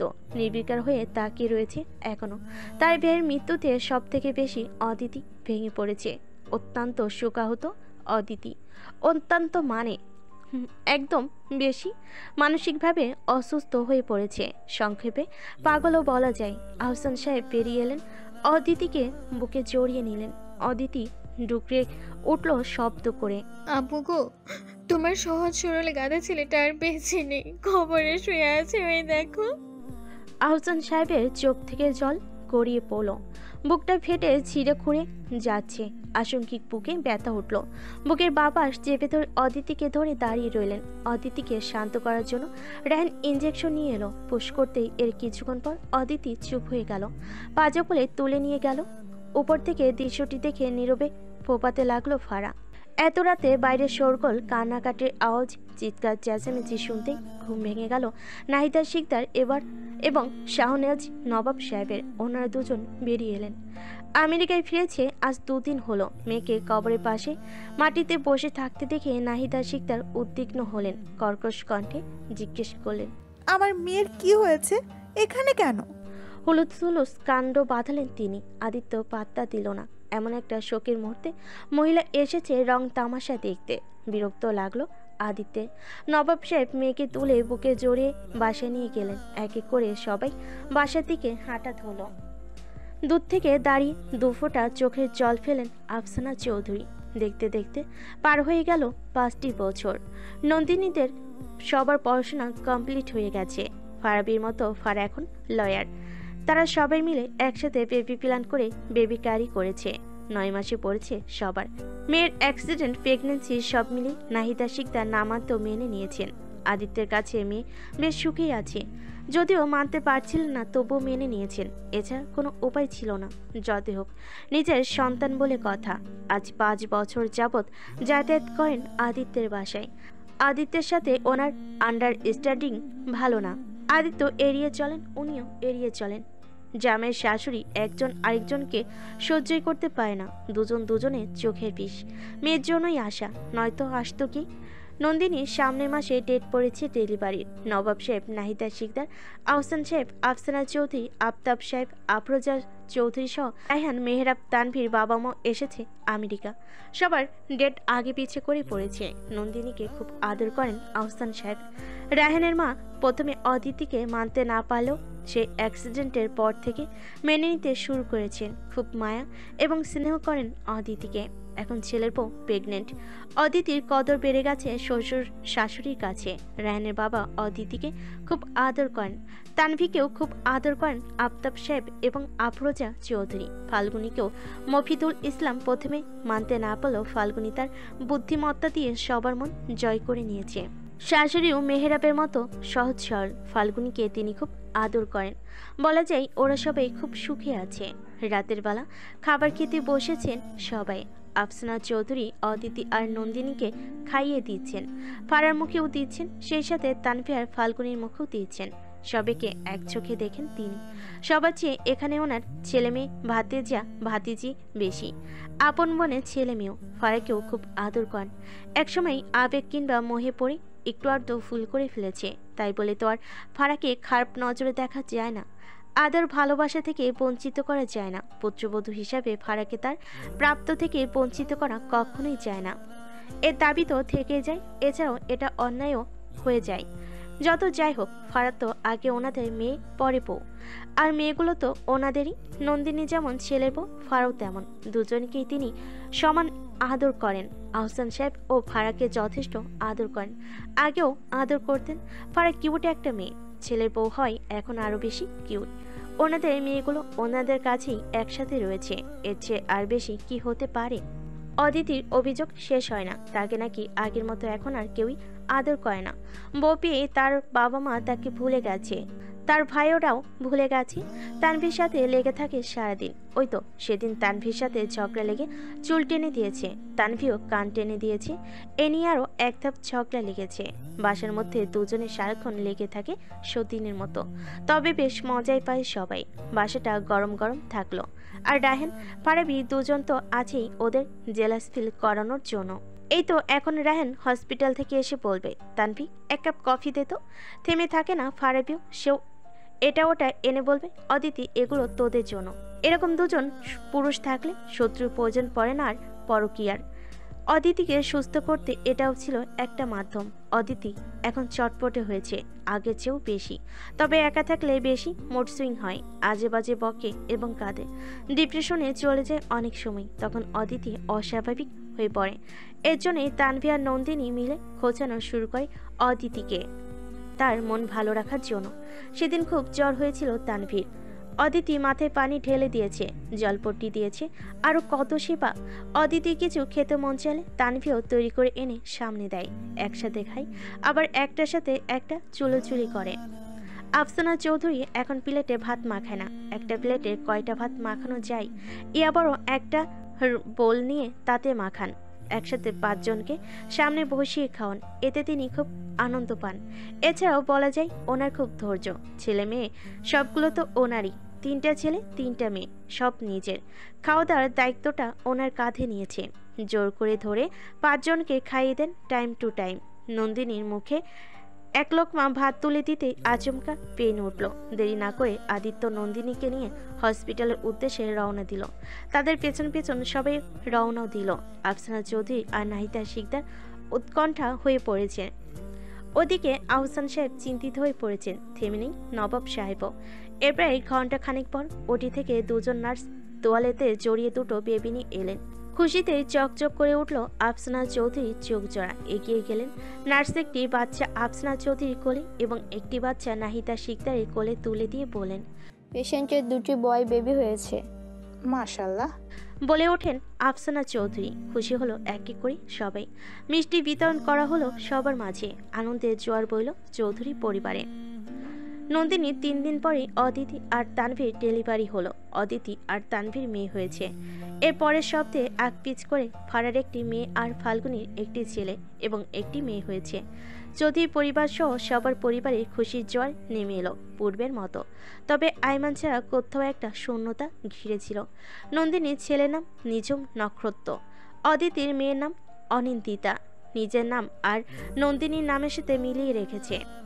রায়হান নন্দিনীর রাজনন্দিনী নামটির সাথে মিলিয়ে রাজমণি ডাকে মেয়েকে এবং বলেছে একটা ছেলে হলে রাজদীপ রাখবে। তা শুনে সবাই হেসে ফেল। মানুষটা ডক্টর হয়েও এখন অদিতি অভদ্র মানুষই রয়ে গেছে। তানভীর মেয়ের নাম ফাইরোজ ফারাবি তাসবি। ফারার মেয়ের নাম আরাধনা আরাবি। মেহরাবের ছেলে মেয়ের নাম মেঘ ফুল। বাচ্চাদের নিয়ে সবে বেশ খুশি। নাহিদা শিকদার আর রুফাইদা চৌধুরী তো কোল থেকেই রাখেন না নাতি নাতনিকে। আফসানা চৌধুরী পড়েছেন মহাফ্যাসাদে। এতগুলো নাতি নাতনি কাকে রেখে কাকে তুলবেন কোলে, সবগুলোই ভ্যা ভ্যা করে ওঠে। বছর 3 পর নন্দিনীর একটি মেয়ে হলো, নাম নয়নতারা। আদিত্য এখন মা মেয়ে দুজনকে নন্দিনী ফুল আর নয়নতারা ফুল বলে ডাকে। অতঃপর ফারা তার মিস্টার ক্যারেক্টারলেস আরবির সাথে এবং আরবি ঢঙ্গি মেয়ে ফারার সাথে খুব ভালো আছে। দুজনে আন্ডারস্ট্যান্ডিং খুব ভালো। অ্যাক্সিডেন্ট হওয়ার পর আরবি সেবা শুশ্রূষায় মুগ্ধ হলো ফারা। তখন থেকেই অভিমানের পাহাড় নেমে যায় বুক থেকে। দুজনেই তাদের একমাত্র সন্তানকে নিয়ে খুব সুখে রয়েছে। বর্তমানে ফারা প্রেগনেন্ট। সামনের মাসেই ডেলিভারি ডেথ পড়েছে। তানভি তার আলকাট্রার ড্রামটাকে নিয়ে খুব সুখে রয়েছে। আলকাট্রার ড্রামটাও তার তোতা পাখি এবং তাদের সন্তানকে নিয়ে খুব সুখে রয়েছে। তানভিও প্রেগনেন্ট। মাঝে মধ্যে মোট সুইং হলে ফারাবির সাথে ঝগড়া লাগে। সেদিনও ঝগড়া লেগে বলেছিল, আপনি দেখতে কেমন জানেন? কেমন? আপনি বলেন। আমি দেখতে ইন্ডিয়ার চাউট মুভি নায়কের মতো। ফোন কেটে তানভি বলেছিল, মোটেও না, এত ঘুরিয়ে পেঁচিয়ে না বলে সোজাসুজি বলুন। আপনি পাতিলের তলার মতো কালো, এছাড়াও আলকাত্রার মতো কালো। এদিকে সহজ সরল মেহরাবকে নিয়ে সুখে রয়েছে ফাল্গুনিও। ফাল্গুনি ফুল আর মেঘ ফুলদের নিয়ে মেহরাবের সুখের সংসার। ফাল্গুনি আবার প্রেগনেন্ট। জোট ঝামেলাবিহীন ওরা দুজন খুব সুখে আছে। সবাই জাতা, কিন্তু মিস্টার অভদ্র মানুষটার অভদ্রতামি দিনকে দিন ভালো। অদিতি বেশ সুখে রয়েছে। অভদ্র রাহেনকে এখন প্রতিদিন সকালে নিম পাতার রস খাওয়াই অদিতি। এটা তাকে নিম ফুল বলার পানিশমেন্ট। তবে বেচারা রাহেন নিম পাতার রস পান করলেও বেশ সুখে আছে। সকালবেলা খালি পেটে রস পান করতে হয়, এটাই কষ্ট, এর বেশি কিছু না। তবে রাজমণির মুখ দেখলে সব কষ্ট দূর হয়ে যায় বেচারার। তবুও বেচারা অভদ্রতামি করতে একটুও কার্পণ্য করে না। অদিতিকে ঝালাফালা করে ফেলো মানুষটা। এই মানুষটা যে সূত্রবান নয় তা অদিতি হাড়ে হাড়ে জানে। একসময়ে সেই বডি বিল্ডার মানুষটা যে তার জীবনের সাথে জুড়ে যাবে তা ভাবতে পারেনি নন্দিনীও। সেই বডি বিল্ডার রাগচটা এবং তাকে অকারণে ভুল বোঝা মানুষটাকে নিয়ে খুব সুখে আছে নন্দিনী। নন্দিনী ফুল, নিজম নক্ষত্র এবং নয়নতারা ফুলকে নিয়ে খুব সুখে রয়েছে ডক্টর আদিত্য। আলো চাইলে আজীবন সুখে থাকবে তারা সবাই ইনশাল্লাহ। আর তাদের সবার সুখে দেখে সুখী এক এক করে সবার পরিবার। তবে আইমানের একটা সংসার করা আর হলো না। প্রতি রাতে আফসানা চৌধুরী কাঁদেন, অজস্র জল ফেলেন। দূর থেকে বোন আর নন্দিনীর সুখ দেখে আইমান। বোন নন্দিনী এবং সবার বাচ্চাদের দেখে, কিন্তু কাছে এসে বাচ্চাদের ছুতে পায় না, কোলে নিয়ে চুমু খেতে পায় না, আদর আর ভালোবাসতে পায় না। তাদের জন্য অনেক খেলনা কিনতে পারে না, চকলেট কিনতে পারে না। এখন আর বোনেদের আবদারগুলো পূরণ করতে পারে না। নন্দিনীকে নিয়ে কক্সবাজারে ঘুরতে যেতে পারে না, রঙিন কাঁকড়ার ভয় দেখাতে পারে না। এখন আর কাঁকড়া খাওয়ার জন্য জোরাজোরি করতে পারে না। সেদিন থেকে নন্দিনী প্রিয় তার হাতের স্প্যাগেটি রান্না করে না অনেক দিন। সমুদ্র বিলাস করা হয় না অনেক দিন হলো। সমুদ্রের ঘ্রাণ নেওয়া হয় না। পাহাড়ার অরণ্য থেকে আসা বনফুলের সুবাস পায় না অনেক দিন। নন্দিনীকে নিয়ে ঝিনুক আর লবস্টার কোয়ানো হয় না। নন্দিনীর জন্য ঝিনুকের মালা কেনা হয় না। সেই প্রিয় নাম ঝিনুকমালা বলে ডাকা হয় না। কথায় কথায় নন্দিনী বখাটেদেরকে থাপ্পড় মারতে যেত। তার জন্য এখন আর রাগারাগি করে না। নন্দিনীকে থাপ্পড় মারার জন্য খুব খুব আফসোস হয়। খুব কেঁদেছিল মেয়েটা। নন্দিনীর গলায় এখন আর গান শোনা হয় না। নন্দিনীর সাথেও পারফরমেন্স করে ডুয়েট গান গাওয়া হয় না। প্রিয় গিটারটাই জং ধরেছে অনেক দিন হলো। আগে অদিতি পরিষ্কার করে রাখতো, কিন্তু এখন বাচ্চার জন্য পায় না। আরাবি চাইলেই তো গিটারটা মুছে রাখতে পারে না, করে না। আরাবিকে সারপ্রাইজ দেওয়ার জন্য এখন আর তার পছন্দের স্পেশাল ডিশগুলো রান্না করা হয় না। আদিত্যের সাথে বাজার করা হয় না অনেক দিন। তার কাঠবিড়ালিগুলো এখনও রোজ গ্রিল পেয়ে আসে তার বেলকুনিতে। অদিতি আর না হয় ফাল্গুনি বাদাম ছিটিয়ে দেয়। নন্দিনী উদাসীন।